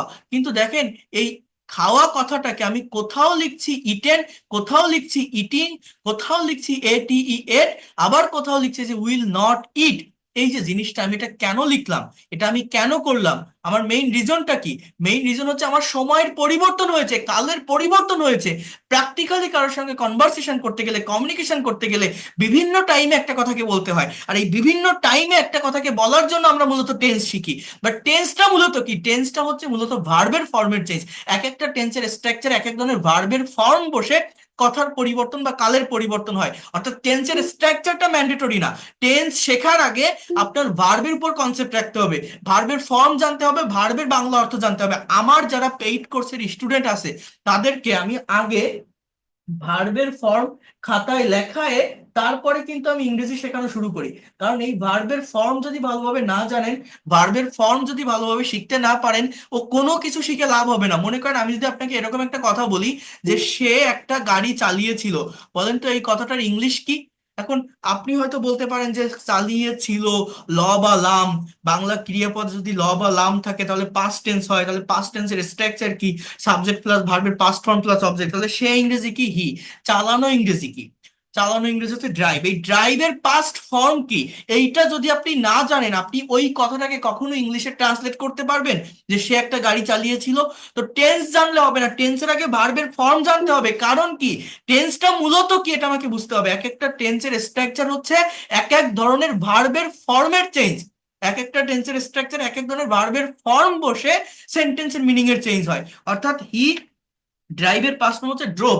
আপনি যখন বলছেন হি ড্রোভ এ কার, এর বাংলা অর্থটা হচ্ছে সে একটা গাড়ি চালিয়েছিল। তাহলে আপনি যদি এটা না জানেন যে ড্রাইভের পাস্ট ফর্ম ড্রোভ, সে একটা গাড়ি চালিয়েছিল, এই কথাটাকে আপনি টেন্স জেনেও কিন্তু ইংলিশে বলতে পারবেন না।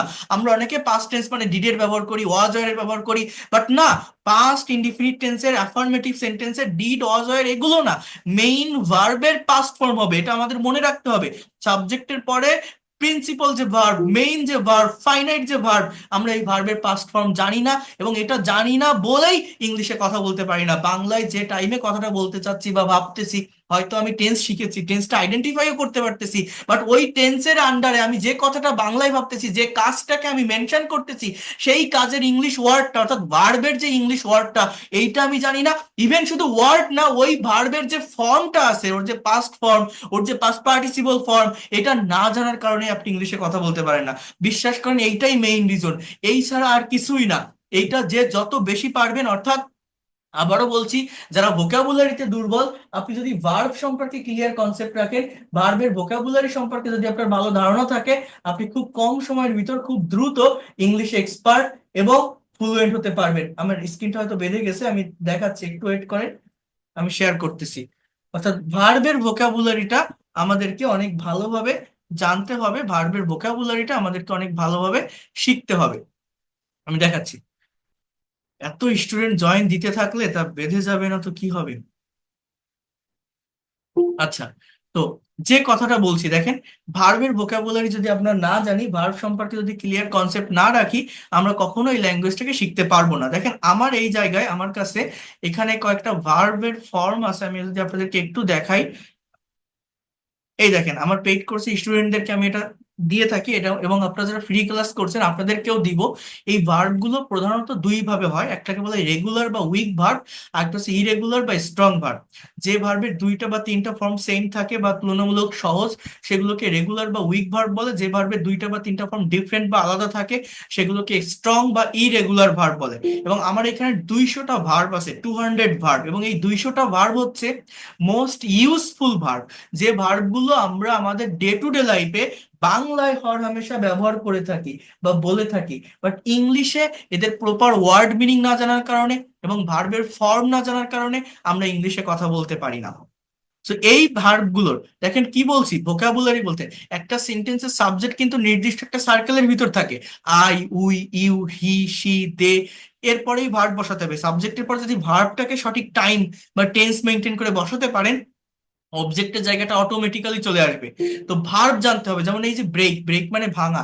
আপনি যদি না জানেন যে পাস্ট ফর্ম ব্রোক বা পাস্ট পার্টিসিপল ফর্ম ব্রোকেন, আপনি কখনো পাস্ট টেন্স বা পারফেক্ট টেন্সে এই কথাগুলো বলতে পারবেন। আমি যদি বলি সে একটা গ্লাস ভেঙেছিল, বলেন তো ইংলিশ কি? তাহলে ভেঙেছিল, আপনি বুঝতেছেন এটা পাস্ট টেন্স। ভাঙা ইংরেজি কি ব্রেক, বাট ব্রেকের পাস্ট ফর্ম ব্রোক। এইটা যদি আপনার জানা না থাকে, আপনি কখনো ওই কথাটাকে ইংলিশে ট্রান্সলেট করতে পারবেন না। তাহলে সে একটা গ্লাস ভেঙেছিল, হি ব্রোক আ গ্লাস। আমি যদি বলি সে একটা গ্লাস ভেঙেছে, present perfect tense, he has broken a glass. অর্থাৎ ভার্বের ফর্ম জানতে হবে। কতগুলো জানেন? হয়তো 20টা, 50টা, 100টা জানেন, বাট শত শত ভার্ব আছে যেগুলোর past form, past participle form আপনি জানেন না, এবং ওই ধরনের কথা আপনি বাংলায় ব্যবহার করেন টেন্স জানা সত্ত্বেও। আপনি বাংলায় যখন ব্যবহার করছেন, ভার্বের ফর্ম না জানার কারণে আপনি ইংলিশে কথা বলতে পারছেন না। ইংলিশে কথা বলতে না পারার মেইন রিজন হচ্ছে এইটা। আমরা বিভিন্ন জায়গা থেকে ইংরেজি শিখি, যে ইংরেজি শেখার জন্য এই প্রোনাউন্সিয়েশন গুলো শিখুন, এডুকেশন না এডুকেশন, বা এই ফ্রেজ গুলো শিখুন, ইংরেজি শেখার জন্য এই ধরনের এক্সপ্রেশন গুলো ব্যবহার করুন, ঘরে বসে এটা শিখতে হয়, ট্রেনে বসে ওটা শিখতে হয়। আমরা এই সমস্ত আশপাশ দিয়ে বিভিন্ন জিনিস শিখি, বাট অ্যাকচুয়াল থিংস, অরিজিন যে জিনিসটা, যে কারণে আমি ইংরেজি ভাষাটা পারি না, এইটাই আমরা শেখার চেষ্টা করি না, কখনো জানি না কখনো কি আছে এতে। তো আমি কিন্তু সবসময় সেই বিষয়টাই বোঝানোর চেষ্টা করি বা দেখানোর চেষ্টা করি। তাহলে আমি কি বলছি, যে আমার টেন্স মানে কি? টেন্স মানে হচ্ছে মূলত ভার্বের ফর্মের চেঞ্জ, অর্থাৎ এক একটা টেন্সের স্ট্রাকচারে এক এক ধরনের ভার্বের ফর্ম বসে। এখন ইংলিশ ল্যাঙ্গুয়েজে টেন্স কয়টা? তিনটা টেন্সের চারটা করে ভাগ, টোটাল 12টা স্ট্রাকচার আছে। অর্থাৎ এই 12টা স্ট্রাকচার যদি আপনার জানা থাকে, আপনি একটা পার্টিকুলার ভার্বকে 12 ভাবে, 12টা ওয়েতে, 12 দিকে নিতে পারবেন বা বলতে পারবেন। একটা কথাকে 12 ভাবে আপনি ডেসক্রাইব করতে পারবেন, যেটা আপনার দরকার, যেটা আমরা পারি না বলেই আমরা কথা বলতে পারি না। যেমন দেখেন, এই 12টা টেন্সের স্ট্রাকচার মূলত কি, যেটা বারবার বলছি, স্ট্রাকচার হচ্ছে মূলত ভার্বের ফর্মের চেঞ্জ। এই যে হি ড্রাইভস এ কার, সে একটা গাড়ি চালায়, আমি যদি বলি সে একটা গাড়ি চালিয়েছিল, হি ড্রোভ এ কার, জাস্ট ভার্বের ফর্মে চেঞ্জ করলাম। দেখেন সাবজেক্ট কিন্তু সাবজেক্টের জায়গায় আছে, সাবজেক্ট কি, অবজেক্ট অবজেক্টের জায়গায় আছে এ কার। আমার পরিবর্তনটা কোথায় হলো, চেঞ্জটা কোথায় হলো? পরিবর্তন বা চেঞ্জটা কিন্তু আমার মূলত ভার্বের এই ফর্মটাতে হয়েছে। আমি যদি বলি সে একটা গাড়ি চালাবে, তাহলে কি হবে, হি উইল ড্রাইভ এ কার। আমি যদি বলি সে একটা গাড়ি চালাইতেছে, হি ইজ ড্রাইভিং এ কার। অর্থাৎ এই যে auxiliary verb, DRI VING, he is driving a car, সে গাড়ি চালাইতেছে, সে গাড়ি চালাচ্ছিল, হি ওয়াজ ড্রাইভিং আ কার, সে গাড়ি চালাতে থাকবে, he will be driving a car. অর্থাৎ এই যে অক্সিলারি ভার্ব এবং মেইন ভার্বের ফর্মেট চেঞ্জ হয়ে আমার মূলত কথার পরিবর্তন হয়, অর্থের পরিবর্তন হয়, সময়ের পরিবর্তন হয়। সাবজেক্টের জায়গায় সাবজেক্ট থাকে, অবজেক্টের জায়গায় অবজেক্ট থাকে। পরিবর্তনটা মূলত ভার্বের, he has driven A car, সে একটা গাড়ি চালিয়েছে। তাহলে এই জায়গাটা আমাকে বুঝতে হবে। আমি ইংলিশে কথা বলতে পারি না কেন? আমি যে কথাটা বা যে টাইমটা বাংলায় ভাবতেছি সেই টাইম মেনটেন করে সঠিকভাবে ভার্বের ফর্মটাকে ইংলিশের সাবজেক্টের পরে বসাতে পারি না। এটা না পারার কারণে আমি ইংলিশে কথা বলতে পারি না। সেইটা আমাদেরকে পারতে হবে। এখন দেখেন আরেকটা বিষয়, সেটা হচ্ছে শুধুমাত্র এই টেন্স শিখে আপনি মনের ভাবটাকে সম্পূর্ণরূপে প্রকাশ করতে পারবেন না। এখানে আমি অলরেডি 7টা ফর্ম লিখে ফেলছি। আপনার যদি টেন্স জানা থাকে, এইভাবে সর্বোচ্চ 12টা ওয়েতে 12টা ফর্ম আপনি এখানে লিখতে পারবেন। এখানে had driven, will have driven দিলে সেগুলো হয়ে যাবে। বাট আমি এখন আর লিখছি না সেটা। কিন্তু যেটা আপনাদেরকে বলতে চাচ্ছি সেটা হচ্ছে, ট্রাই টু আন্ডারস্ট্যান্ড হিয়ার, সেটা হচ্ছে যে এই যে বাক্যগুলো আমি এখানে লিখলাম, এই বাক্যগুলোতে যে ভার্বগুলো ব্যবহার করলাম, আমার এইখানে অর্থগুলো কেমন আসতেছে? যে সে গাড়ি চালায়, সে গাড়ি চালিয়েছিল, সে গাড়ি চালাবে, সে গাড়ি চালাইতেছে, সে গাড়ি চালাচ্ছিল, সে গাড়ি চালাতে থাকবে, বা সে গাড়ি চালিয়েছে। অর্থাৎ এই চালানো কথাটাকে সর্বোচ্চ 12টা ওয়েতে বলতে পারবো যদি টেন্স জানি, যেটা আমাদের দরকার।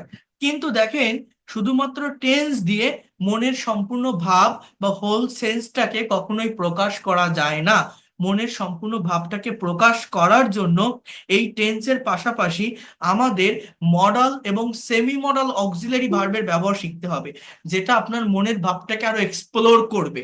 এগুলো modal and semi modal auxiliary verb mainly express the possibility, ability or probability in the sentences.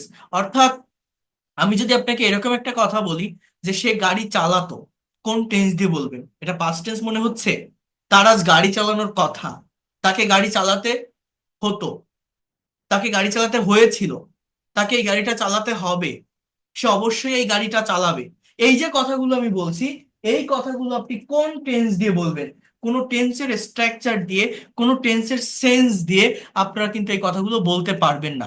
তো এটা বলার জন্য আমার এই মডাল এবং সেমি মডাল অক্সিলারি ভার্বের ব্যবহার জানতে হবে।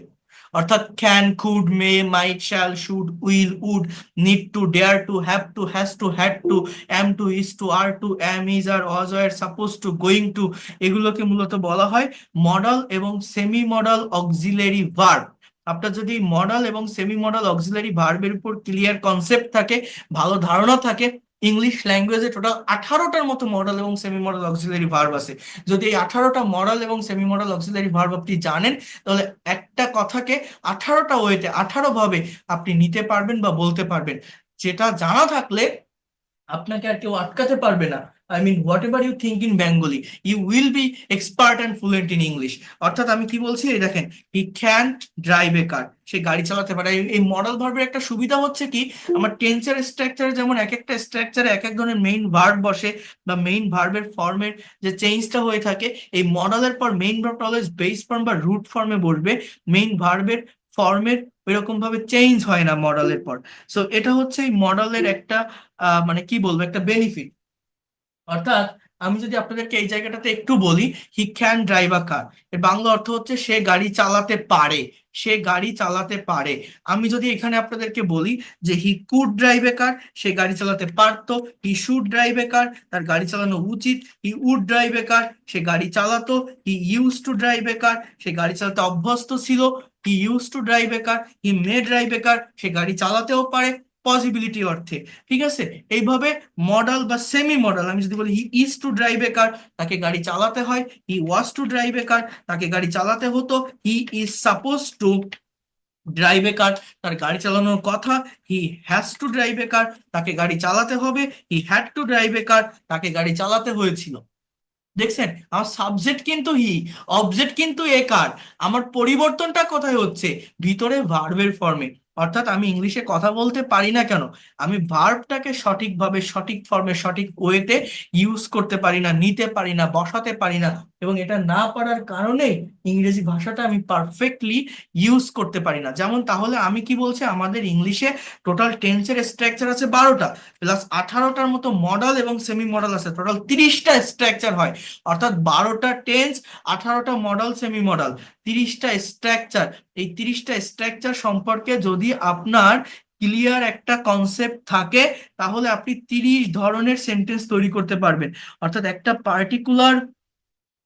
পার্টিকুলার ভার্বকে 30 দিকে, 30 ভাবে, 30টা ওয়েতে আপনি নিতে পারবেন, বা বলতে পারবেন। এবং এটা যদি আপনি পারেন, আপনি বিশ্বাস করবেন কিনা জানি না, whatever you think in Bengali, you will be able to expert and fluent in English. You will be able to express it, you will be able to translate and convert it in English.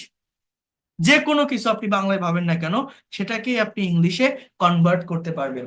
Any kinds of things, if you think in Bengali, you will be able to convert it in English.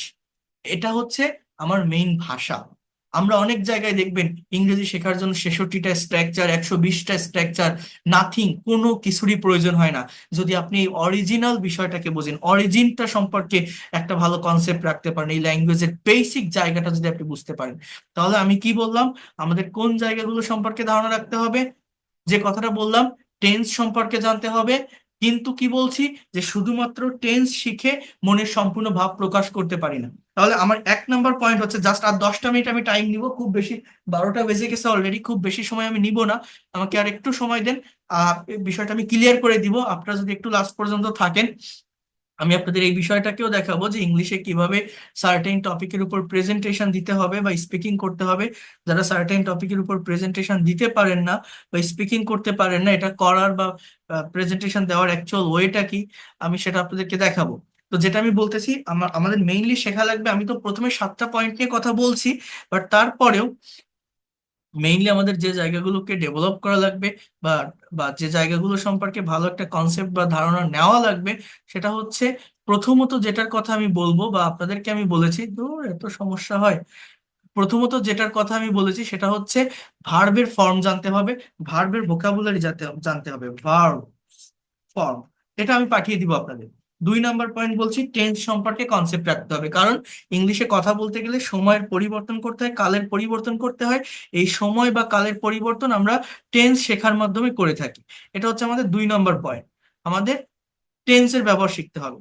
এরপর 3 নম্বর point হচ্ছে আমাদের, কি বলছি, যে শুধু tense দিয়ে আমরা আমাদের মনের ভাবটাকে সম্পূর্ণরূপে প্রকাশ করতে পারি না। কতটা বোঝেন? এই মডাল বা সেমি মডাল আমি কেন শিখবো? শুধুমাত্র টেন্সের স্ট্রাকচার দিয়ে, শুধুমাত্র টেন্স শিখে আমরা আমাদের মনের ভাবটাকে সম্পূর্ণরূপে প্রকাশ করতে পারি না। মনের এই হোল সেন্স বা ভাবটাকে পরিপূর্ণভাবে প্রকাশ করার জন্য আমার modal and semi modal, modal and semi modal auxiliary verb এর ব্যবহার শিখতে হবে। এইবার এই 3টা বিষয় শেখার পর দেখেন, এই টেন্স, মডাল এবং সেমি মডালের একটা রিভার্স স্ট্রাকচার আছে, যেটাকে বলা হয় প্যাসিভ ভয়েস। অর্থাৎ টেন্সের, মডালের বা সেমি মডালের প্যাসিভের একটা আলাদা স্ট্রাকচার থাকে। এই স্ট্রাকচারটা আমাদেরকে একটু ভালোভাবে জানতে হবে, এই স্ট্রাকচারটা আমাদেরকে একটু ভালোভাবে বুঝতে হবে। কি বললাম বলেন তো? টেন্স, মডাল বা সেমি মডালের আমি এই প্যাসিভের উপর ডিটেলস ক্লাস নিব। আপনারা যারা ফ্রি ক্লাসগুলো করছেন, তারা রেগুলারিটি মেনটেন করে যদি আপনারা কন্টিনিউ করেন, তাহলে আপনারা এই বিষয়গুলো পাবেন। সেটা হচ্ছে যে আহ, আমি আপনাদেরকে দেখাবো ফিফথ ফ্রি লাইভ ক্লাসে। তারপরে আমি একটু বলি প্যাসিভ সম্পর্কে, একটু ধারণা বা একটু কনসেপ্ট আপনাদেরকে দেই। এটা দেওয়া লাগে, এটা দরকার, এটা প্রয়োজন, কারণ প্যাসিভটা খুবই গুরুত্বপূর্ণ, খুবই ইম্পর্টেন্ট একটা টপিক। তো যদি একটু আপনারা নিতে পারেন, আপনাদের জন্যই ভালো হবে, for your betterment you have to take it. Passive ভয়েসটা মূলত কি দেখেন, আমি একটু দেখাই। দেখেন, আমি যাদের ক্লাস নেই, আমাকে যদি পজিটিভ মাইন্ডে নিতে পারেন, আর আপনার যদি মনে প্রাণে ইংরেজি শেখার ইচ্ছা থাকে, তাহলে ধৈর্য ধরে করতে হবে। কারণ আমি প্রত্যেকটা ব্যাচের ক্লাসে আমি এরকম লং টাইম ধরে নেই, কারণ আমি ওইভাবে ফাঁকি ঝুঁকি দেওয়া বা নির্দিষ্ট একটা কন্টেন্টের উপর ক্লাস নেওয়া, আমি এটা পছন্দ করি না। এটা একটা ভাষা আমি শিখাচ্ছি, তো একটা ভাষা আমি বিস্তারিত, ইন ডিটেলসে আমি শেখানোর চেষ্টা করি। আমি এই যে কথা বলছি, আমি সেই 8:30টায় ক্লাস শুরু করছি, আমার অন্য একটা পেইড ব্যাচের ক্লাস ছিল, আর এখন 12টা বেজে গেছে, আপনাদের ক্লাসগুলো আমি নিয়ে যাচ্ছি, আপনাদেরকে এই বিষয়গুলো আমি পড়িয়ে যাচ্ছি, কারণ আমি চাই আপনারা শেখেন। আপনি ফ্রি ক্লাস করছেন, আপনি আজকে আছেন, কালকে নাও থাকতে পারেন, বাট এই বিষয়গুলো যদি শিখে যেতে পারেন, নিয়ে যেতে পারেন, আপনার মনে থাকবে আমার কথা, যে এরকম একটা লোক ছিল, এই ল্যাঙ্গুয়েজটা সম্পর্কে এইভাবে কথা বলছিল। আমি একটু বলে রাখি, আমাদের 4 নম্বর পয়েন্ট হচ্ছে যে আমাদেরকে প্যাসিভ ভয়েসটাকে ভালোভাবে জানতে হবে বা বুঝতে হবে। প্যাসিভ ভয়েস, প্যাসিভ ভয়েসের প্র্যাকটিক্যাল ব্যবহার। প্যাসিভ ভয়েস মানে অ্যাক্টিভ থেকে প্যাসিভ না। প্র্যাকটিক্যাল ব্যবহারটা কি? যেমন মনে করেন, এই যে আমি ক্লাস নিচ্ছি, এই ক্লাস নেওয়ার আগে অনেকে হোয়াটসঅ্যাপে আমাকে ইনবক্সে মেসেজ দেন না, নোটিশ দেন না, মনে করেন আমার ক্লাসটা নিতে একটু দেরি হলো, একটু লেট হলো, অনেকে বলেন না যে আজকে ক্লাস হবে, আমাদের আজকের ক্লাসটা কখন শুরু হবে, এই কথাগুলো আপনারা বলেন না? এই প্রত্যেকটা কথা প্যাসিভে হয়, আপনি জানেন? আপনি এই কথাটা কি ইংলিশে ট্রান্সলেট করতে পারবেন?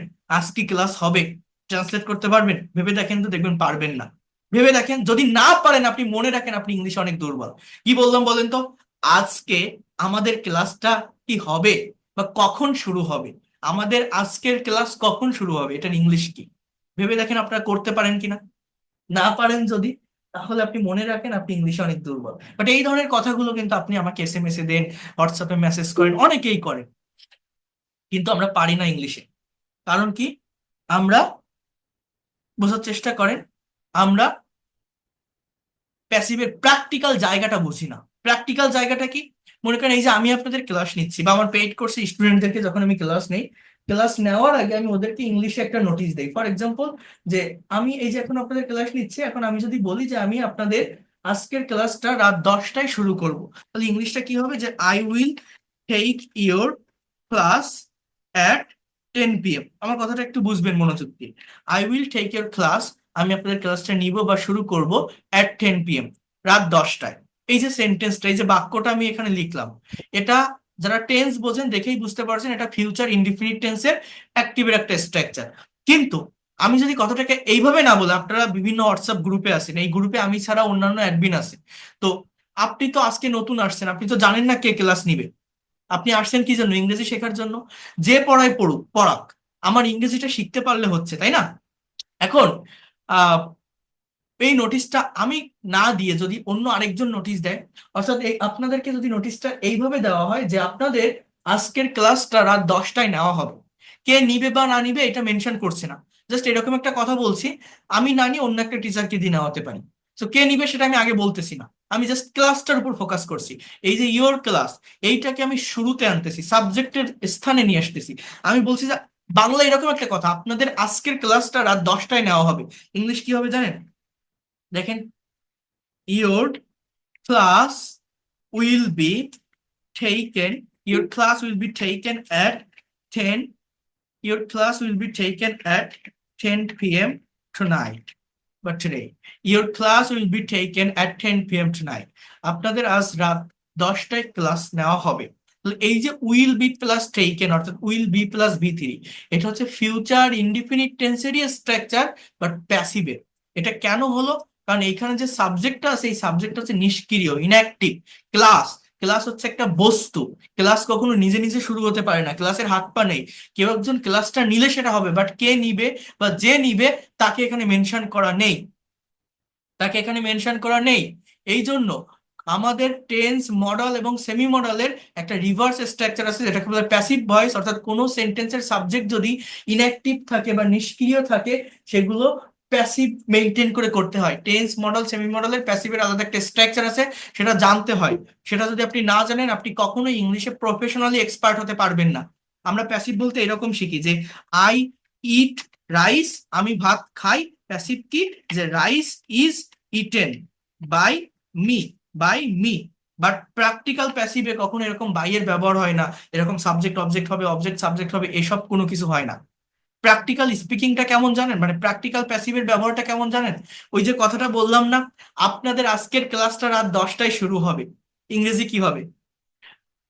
কি বলছি? Your class will be taken at 10 p.m. এখন আপনি বলেন তো, যে আমাদের আজকের ক্লাসটা কখন হবে, কখন নেওয়া হবে, এটার ইংলিশ কি? যদি বলতে না পারেন, আপনি মনে করেন আপনি অনেক দুর্বল। দেখেন ইংলিশটা এরকম, যে হোয়েন, দেখেন when will our class be taken today. অর্থাৎ আগে ডাব্লিউএইচ ওয়ার্ড, তারপরে অক্সিলারি ভার্ব, তারপরে সাবজেক্ট, তারপরে বি, তারপরে মেইন ভার্ব এবং মেইন ভার্বের পাস্ট পার্টিসিপল ফর্ম। বাট এই কথাটা বাংলায় কিন্তু হর হামেশা অনেকেই বলে, আমার ইনবক্সে মেসেজ দেয়। তাহলে ইংলিশটা কি? যে when will our class be taken today.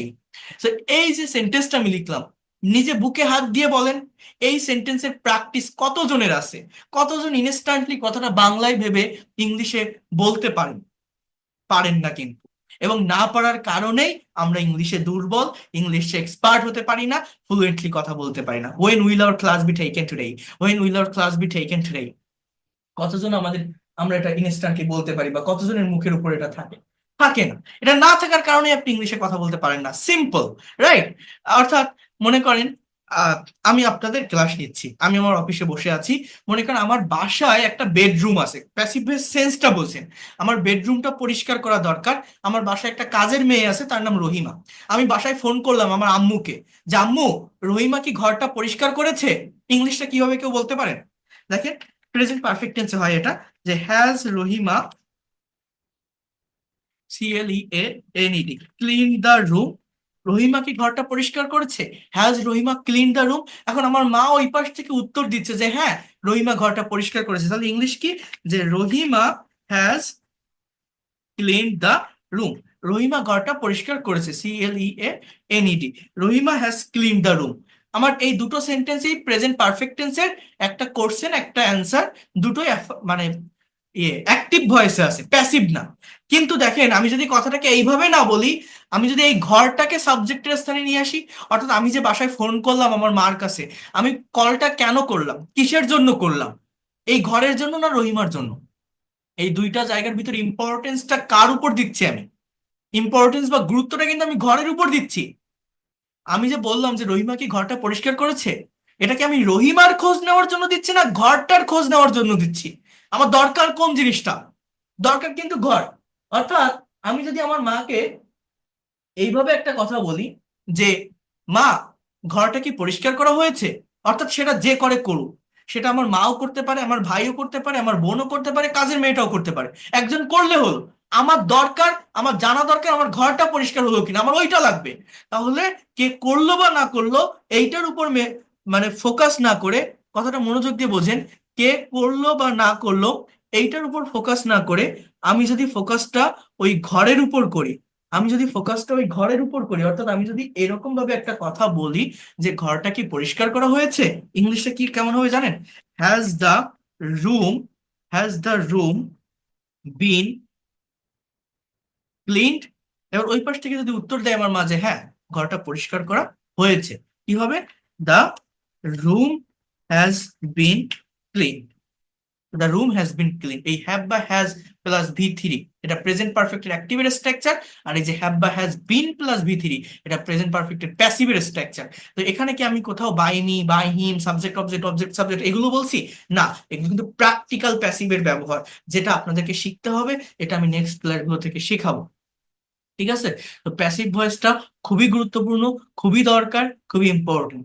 মনে রাখেন এটা। যারা এই ফ্রি ক্লাসগুলো রেগুলার ওয়েতে করবেন, ফ্রি ক্লাসগুলো কন্টিনিউ করবেন, আমি আমার 5th ফ্রি লাইভ ক্লাসে এই প্যাসিভের উপর ক্লাস নিব। তাহলে আমি যে বিষয়গুলোর কথা বললাম, যে আমার কোন কোন জায়গাগুলো জানতে হবে, আমি তো প্রথম 7টা পয়েন্ট আপনাদেরকে মেনশন করেছি। এরপর এই জায়গাটা, অর্থাৎ ভার্বের form, tense, modal and semi modal auxiliary ভার্বের ব্যবহার এবং প্যাসিভ, এগুলো সম্পর্কে যদি ক্লিয়ার কনসেপ্ট রাখতে পারেন, এইগুলোকেই প্র্যাকটিক্যাল প্রেজেন্টেশন এবং কনভারসেশনে আমরা অ্যাপ্লাই করব, করে ইংলিশে কথা বলা শিখবো। ইংরেজি ভাষা কঠিন কিছু না, খুবই স্ট্রেট ল্যাঙ্গুয়েজ। আমাকে আর 10টা মিনিট একটু টাইম দিবেন, তাহলে আমি আপনাদেরকে দেখাবো যে how can we give a presentation in English on a certain topic.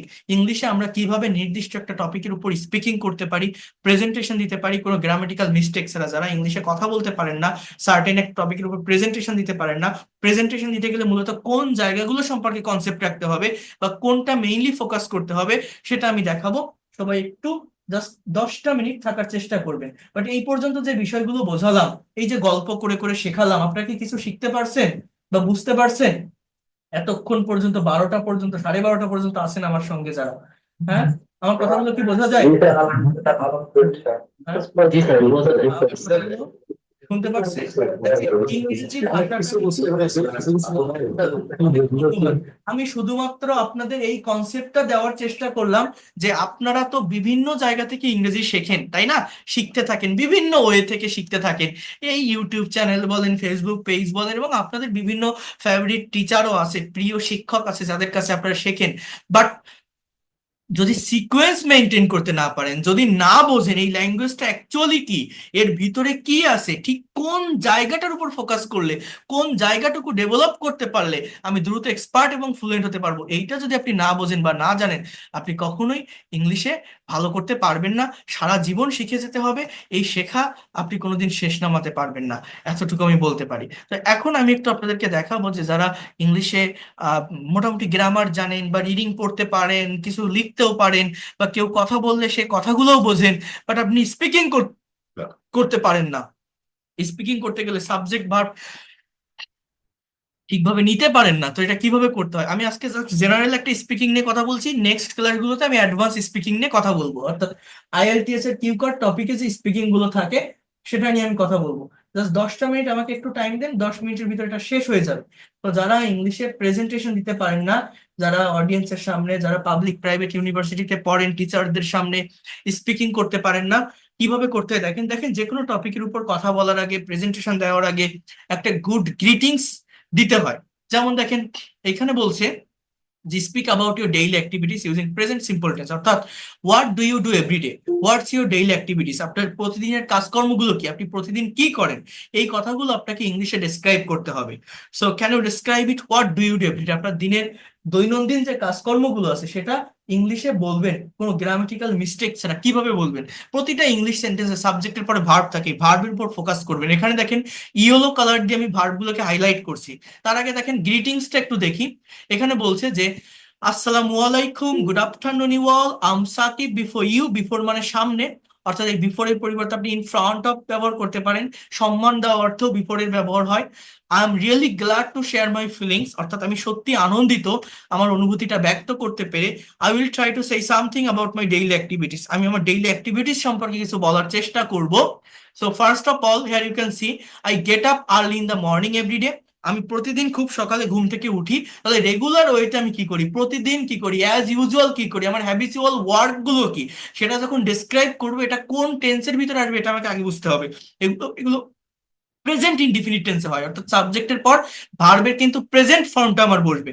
হ্যাঁ, এটা আমাকে আগে বুঝতে হবে, তাহলে আমি প্রতিদিনের কাজটাকে ডেসক্রাইব করতে পারবো। কিন্তু আমি এখানে আরেকটা বিষয় আপনাদেরকে দেখাবো, জাস্ট একটু ওয়েট করেন। এরপর দেখেন বলছে, then I brush my teeth and I wash my face and take ablution for Fajr prayer, তারপর আমি দাঁত ব্রাশ করি, মুখ ধুই এবং ফজরের নামাজের জন্য উজু করি। After that I do some exercise, তারপর আমি কিছু ব্যায়াম করি। Then I refresh myself and take my breakfast, তারপর ফ্রেশ হই এবং আমার ব্রেকফাস্ট করি। Then I get ready to go to office or college at 9:30 AM, তারপর আমি 9:30টার দিকে অফিসে যাওয়ার জন্য রেডি হই। Then I start doing my work, আমি আমার কাজ শুরু করি। I take lunch at 2 PM, আমি 2টায় আমার লাঞ্চ করি। After that I come back from office at 5 PM, আমি 5টায় অফিস থেকে বাসায় ফিরি। Then I spend some times with my family, তারপর আমার পরিবারের সাথে কিছু সময় কাটাই। Then I learn English for 1 hour, 1 ঘন্টার জন্য ইংরেজি শিখি। And I take my dinner at 10 PM, আমি 10টায় আমার ডিনার করি। Then I go to bed for sleeping at 11 PM, আমি 11টায় বেডে ঘুমাতে যাই। So that's all about my daily activities, thanks for patience hearing. সো এটা আমার প্রতিদিনের কাজ, ধৈর্য ধরে শোনার জন্য ধন্যবাদ। তো এই যে ডেইলি অ্যাক্টিভিটিসটাকে আমি শেয়ার করলাম বা বললাম, এখানে সাবজেক্টের পরে দেখেন ভার্ব আছে। ভার্বগুলো কি, এগুলো প্রেজেন্ট ফর্মের ভার্ব। কারণ কি, আমি প্রতিদিন কোন কাজটা করি, রেগুলার ওয়েতে কোনটা করি সেইটা আমি ডেসক্রাইব করলাম। তো এগুলো আমার প্রেজেন্ট ইনডিফিনিট টেন্স ইউজ করে পড়তে হলো, অর্থাৎ বলতে হলো get up, wash, take, refresh, come, spend, এগুলো সবই প্রেজেন্ট ইনডিফিনিট টেন্সে আসছে। তাহলে খুবই সহজ, কিন্তু সাবজেক্টের পরে ভার্ব বসাবেন। আর এই যে আফটার দ্যাট বা দেন আছে, এটা প্রাইমারি প্রেজেন্টেশন, এই জন্য এই ধরনের লিঙ্কিং ওয়ার্ড গুলো আমি দিয়েছি বা ট্রানজিশনাল ওয়ার্ড দিয়েছি। এখানে বিভিন্ন ধরনের লিঙ্কিং বা অ্যাডভান্স লেভেলের ট্রানজিশনাল ওয়ার্ডও ব্যবহার করতে পারেন, যে for example in this way, consequently, or more over, firstly, secondly, এই ধরনের বিভিন্ন ওয়ার্ড ব্যবহার করা যায়, সেটা আমি অ্যাডভান্স লেভেলে দেখাবো আপনাদের।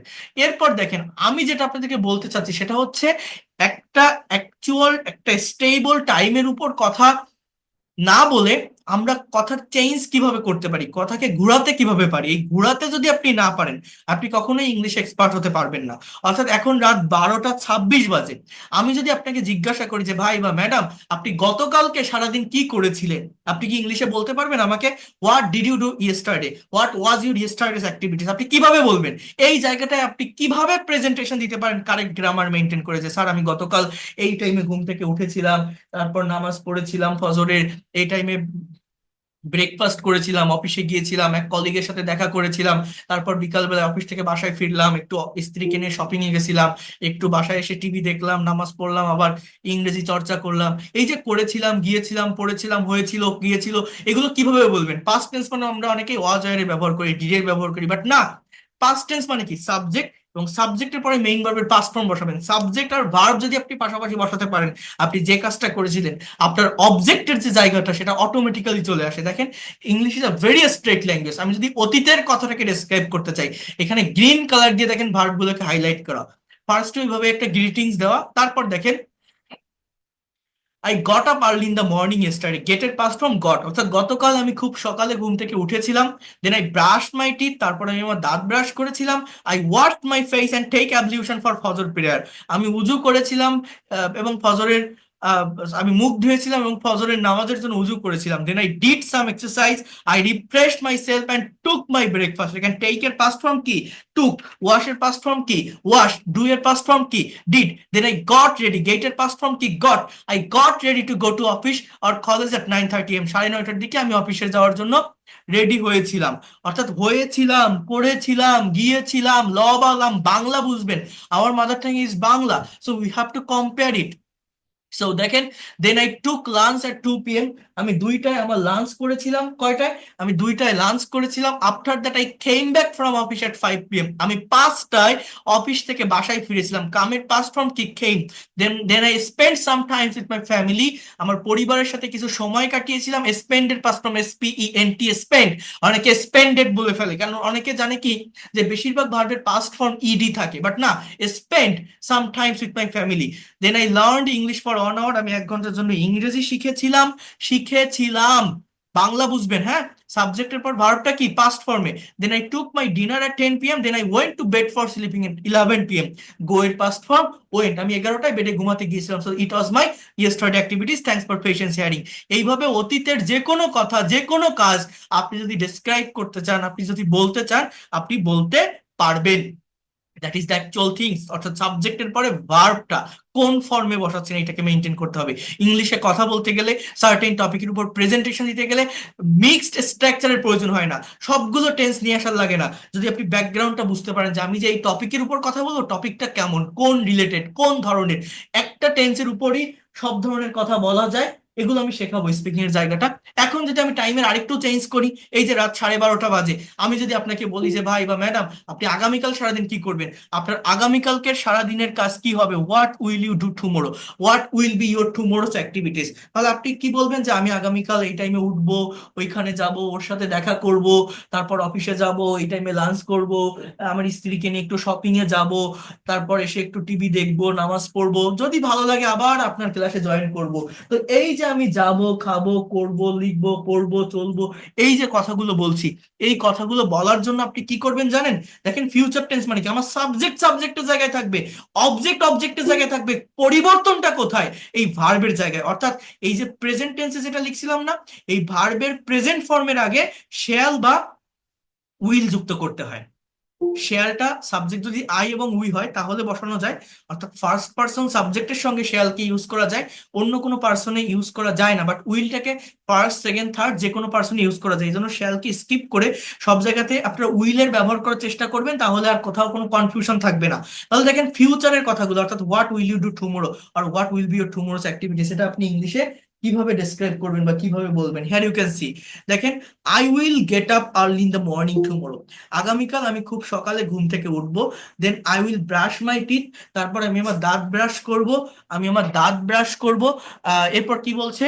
যে I will wash my face and take ablution for Fajr prayer, তারপর আমি মুখ ধুবো এবং ফজরের নামাজের জন্য উজু করব। এরপর কি বলছে? Then I will refresh myself, আমি ফ্রেশ হব, অ্যান্ড টেক মাই ব্রেকফাস্ট, অর্থাৎ উইল টেক, আমি আমার ব্রেকফাস্ট করব।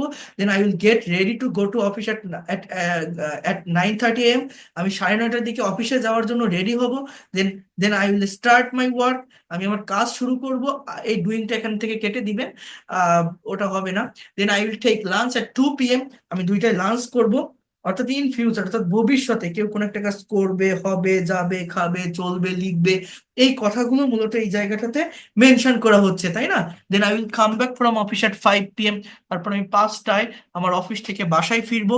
এরপর কি বলছে? এরপর বলছে যে I will spend some times with my family, আমার পরিবারের সাথে কিছু সময় কাটাবো। I will learn English for 1 hour, আমি 1 ঘন্টার জন্য ইংরেজি শিখবো।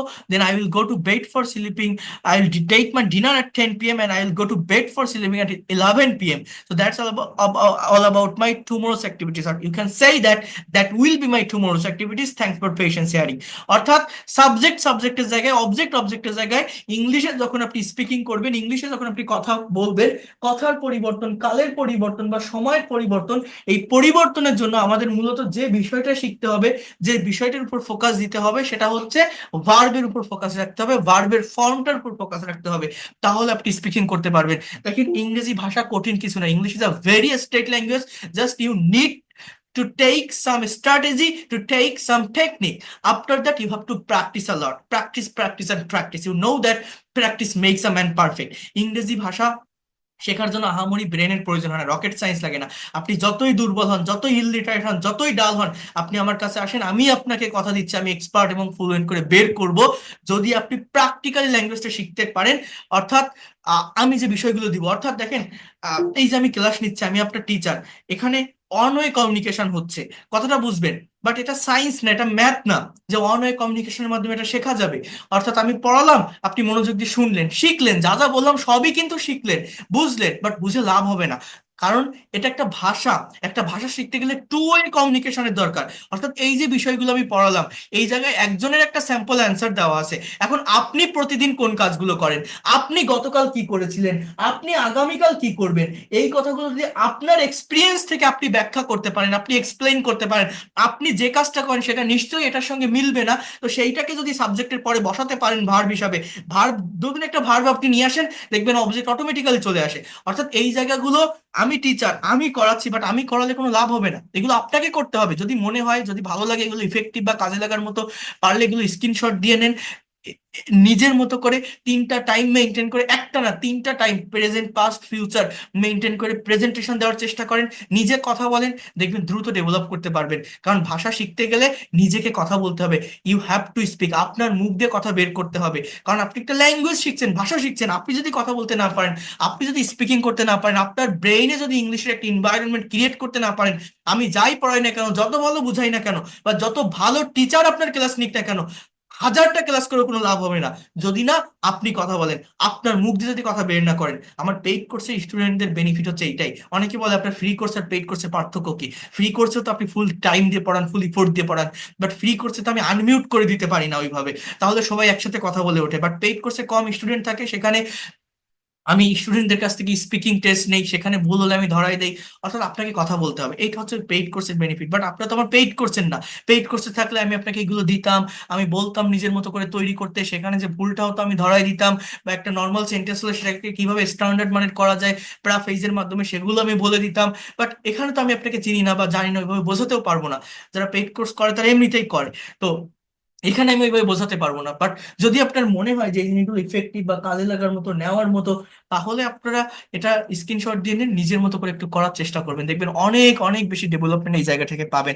আর পেইড কোর্সের কথা আমি একটু বলে রাখি, এটা এটা আমি কাউকে করতে বলছি না, কাউকে জোর করছি না। অনেকে টাকার কথা শুনলে, পেইড কোর্স শুনলে ভয়ে চলে যায়, বাট এখানে কোনো কিছুই করার দরকার নেই।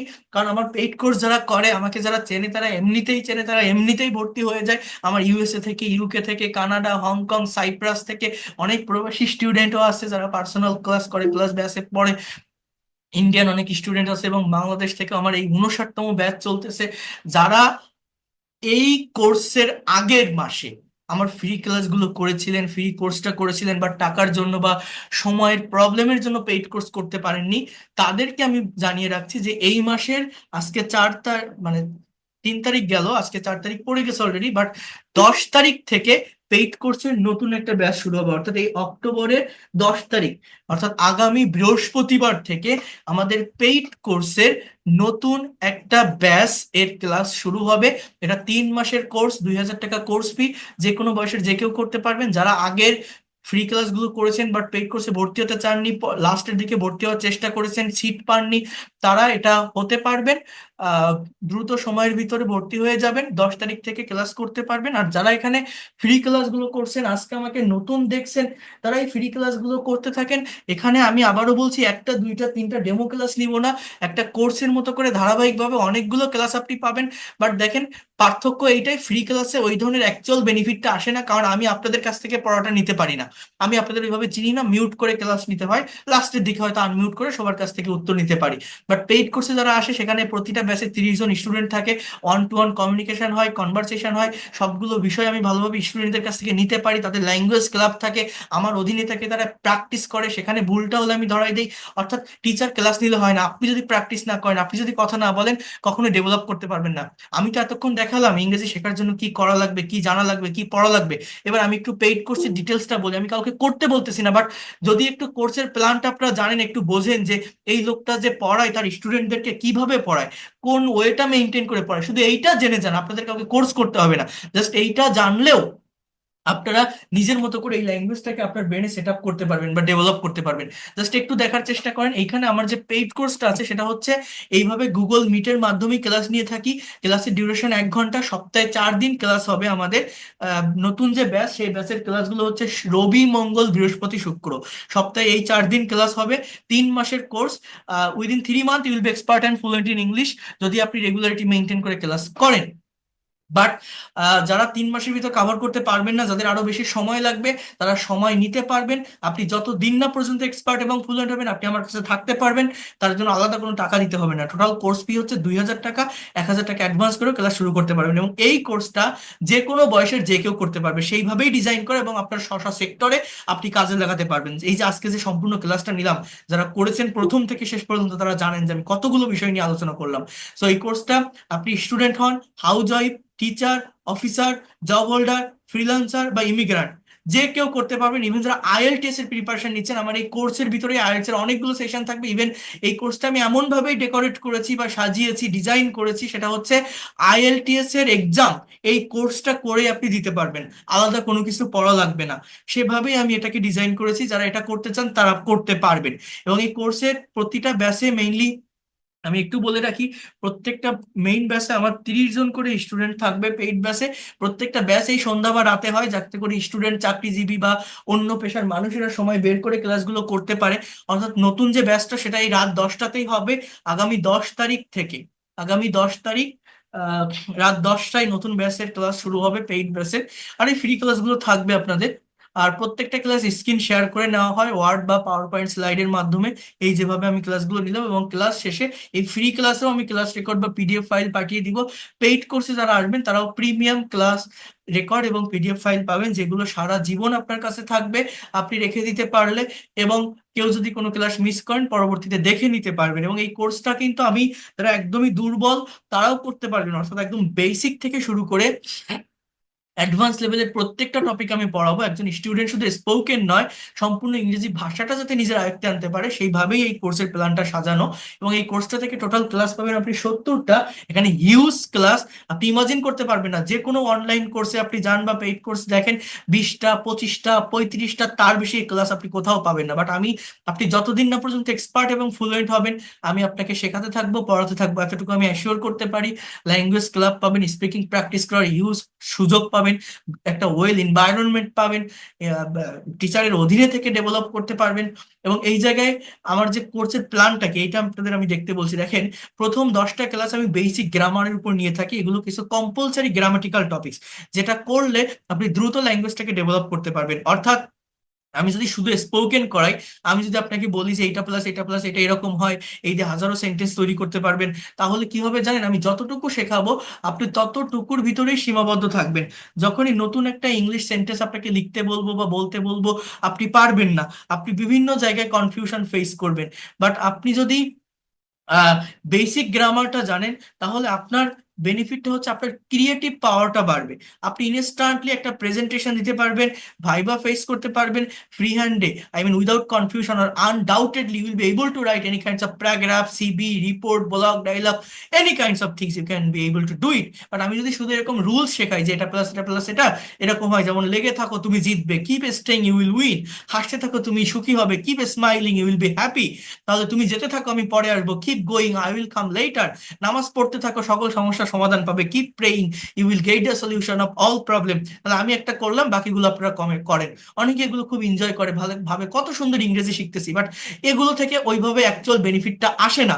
বাট আমি যে গ্রামারটা শেখাবো সেটা কিছু কম্পালসারি গ্রামার, কিছু প্র্যাকটিক্যাল গ্রামার, যেটা শিখতে পারলে খুব দ্রুত ল্যাঙ্গুয়েজটাকে আপনারা ডেভেলপ করতে পারবেন। এরপর 30টা ক্লাস থাকবে স্পোকেন ইংলিশের উপর, অর্থাৎ ইংলিশে কথা বলার জন্য যা কিছু লাগে সেগুলো আমি এই জায়গাটা থেকে আপনাদেরকে দেখাবো।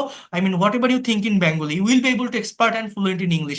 তার জন্য এই যে tense, modal, semi modal, passive voice, যা কিছু লাগবে সব এইখানে শেখাবো আমি, একদম ধারাবাহিকভাবে, সিরিজ বাই সিরিজ প্রত্যেকটা ক্লাস হতে থাকবে।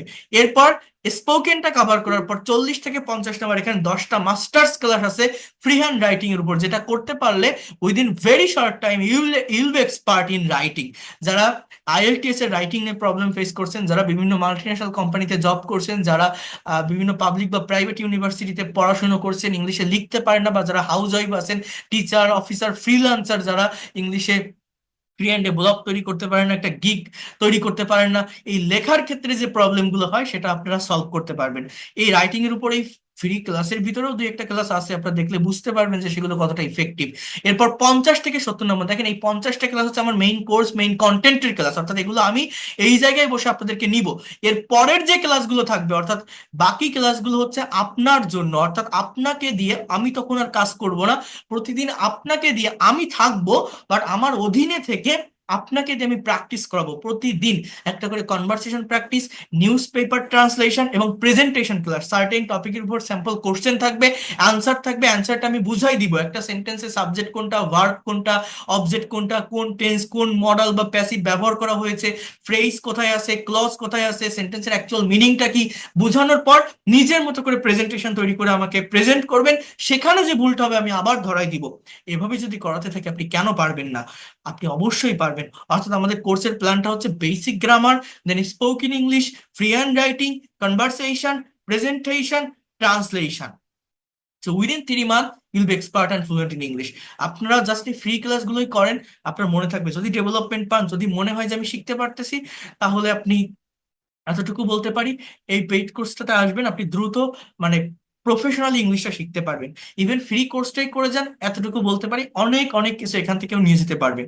কারণ এখানে আমি এক একটা ক্লাস অনেক লং টাইম ধরে নিয়ে থাকি, অনেকগুলো বিষয় আলোচনা করি, অনেক কিছু শিখে থাকি। বাট যদি প্রফেশনালি শিখতে চান, যদি মনে করেন যে আমি এই ল্যাঙ্গুয়েজটাকে নিজের একটা অ্যাসেট বা সম্পদ হিসাবে নিতে চাই, দ্রুত ডেভেলপ করতে চাই, নেক্সট জেনারেশনকে আমি শেখাতে চাই, আমার প্রফেশনাল জায়গাটাতে এটা লাগবে, বা আমি দ্রুত আইএলটিএস এর এক্সাম দিতে চাই, বা এই লোকটা পড়াতে পারে, বোঝাতে পারে, টেকনিক ভালো, হয়তো আমি শিখতে পারবো এই জায়গাটা থেকে, বা আমি পেইড কোর্স করবো একটা মেন্টরের অধীনে থেকে, ধারাবাহিকভাবে গোছানো পদ্ধতিতে এগোতে চাই, তারা এটা করতে পারেন।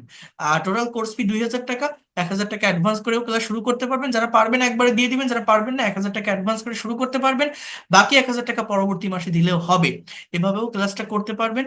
এটাতে আমার বিকাশ বা নগদ নাম্বার এখানে দেওয়া আছে, এই নাম্বারে সেন্ড মানি করে জানাবেন। আরেকটা নাম্বার আমি একটু বলি, যারা এই যে আজকে যে ক্লাসটা নিলাম, এই ক্লাসের রেকর্ড বা পিডিএফ ফাইল যাদের লাগবে, তারা আবার এই হোয়াটসঅ্যাপ নাম্বারটাতে নক দিবেন। যারা ইন্ডিয়া থেকে আসেন তারাও গুগল পে বা ফোন পে করে পেইড কোর্সের ক্লাসে ভর্তি হতে পারবেন। হ্যাঁ,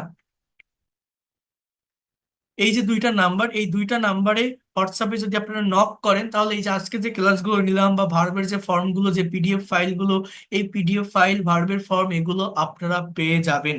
আমি আবারও বলছি, এই দুইটা আমার পার্সোনাল নাম্বার, কোর্সে ভর্তি হতে বা আদার যে কোনো বিষয় জানতে এই নাম্বারে নক করবেন হোয়াটসঅ্যাপে, বা ডিরেক্টলি ফোনে কল করবেন, তাহলে আমার সঙ্গে কথা বলতে পারবেন বা যোগাযোগ করতে পারবেন। যারা পেইড কোর্স করতে চান, আবারও বলছি, 3 মাসের কোর্স, 2000 টাকা কোর্স ফি, 1000 টাকা অ্যাডভান্স করে ক্লাস শুরু করতে পারবেন। এই মাসের 10 তারিখ থেকেই পেইড কোর্সের ক্লাস শুরু হবে। ঠিক আছে, রাত 10টা থেকে 11টা, 1 ঘন্টা ক্লাস টাইম থাকবে, সপ্তাহে 4 দিন, রবি, মঙ্গল, বৃহস্পতি, শুক্র। যারা আগে ফ্রি ক্লাস করেছেন, পেইড ব্যাচে ভর্তি হতে পারেননি, তারা দ্রুত ভর্তি হয়ে যাবেন, কারণ সিট খুব বেশি থাকে না, আপনারা জানেন, অনেক স্টুডেন্ট ভর্তি হয়। আর যারা ফ্রি ক্লাসগুলো করছেন, আগামীকালও সেম টাইম রাত 10টায় আপনারা সেকেন্ড ফ্রি লাইভ ক্লাসে জয়েন করবেন।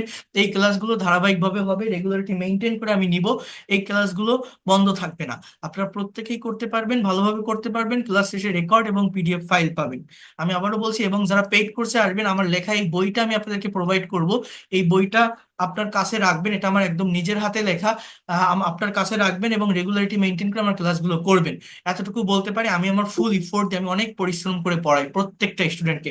আমি যাদেরকে পড়াই যদি আমার সাথে লাস্ট পর্যন্ত থাকে, আমি এতটুকু বলতে পারি সে এক্সপার্ট এবং ফ্লুয়েন্ট হয়ে বের হবেই।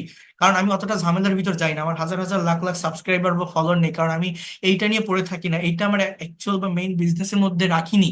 আমি একটা পার্মানেন্ট জবের মধ্যে আছি, যেটা আমি আপনাদেরকে অলরেডি বলেছি। তো আমি এখানে জাস্ট আমার লেজার টাইম বা ফ্রি টাইমটাকে কাজে লাগিয়ে আমি ক্লাসগুলো নিয়ে থাকি, ব্যাচগুলো পড়িয়ে থাকি। কারণ আমি তো দেখছি বাংলাদেশে লাখ লাখ মানে ফলোয়ার, হাজার হাজার ফলোয়ার যুক্ত অনেক বড় বড় প্রতিষ্ঠান আছে যারা এই ভাষা নিয়ে কাজ করে, অনেক জায়গা থেকে শেখায়, মানুষ শিখতে যায়, বাট অ্যাকচুয়াল জিনিসটা বা ল্যাঙ্গুয়েজটাকে শিখতে পারে না, ভালোভাবে ডেভেলপ করতে পারে না, অ্যাকচুয়াল জায়গাটা তারা খুঁজে পায় না।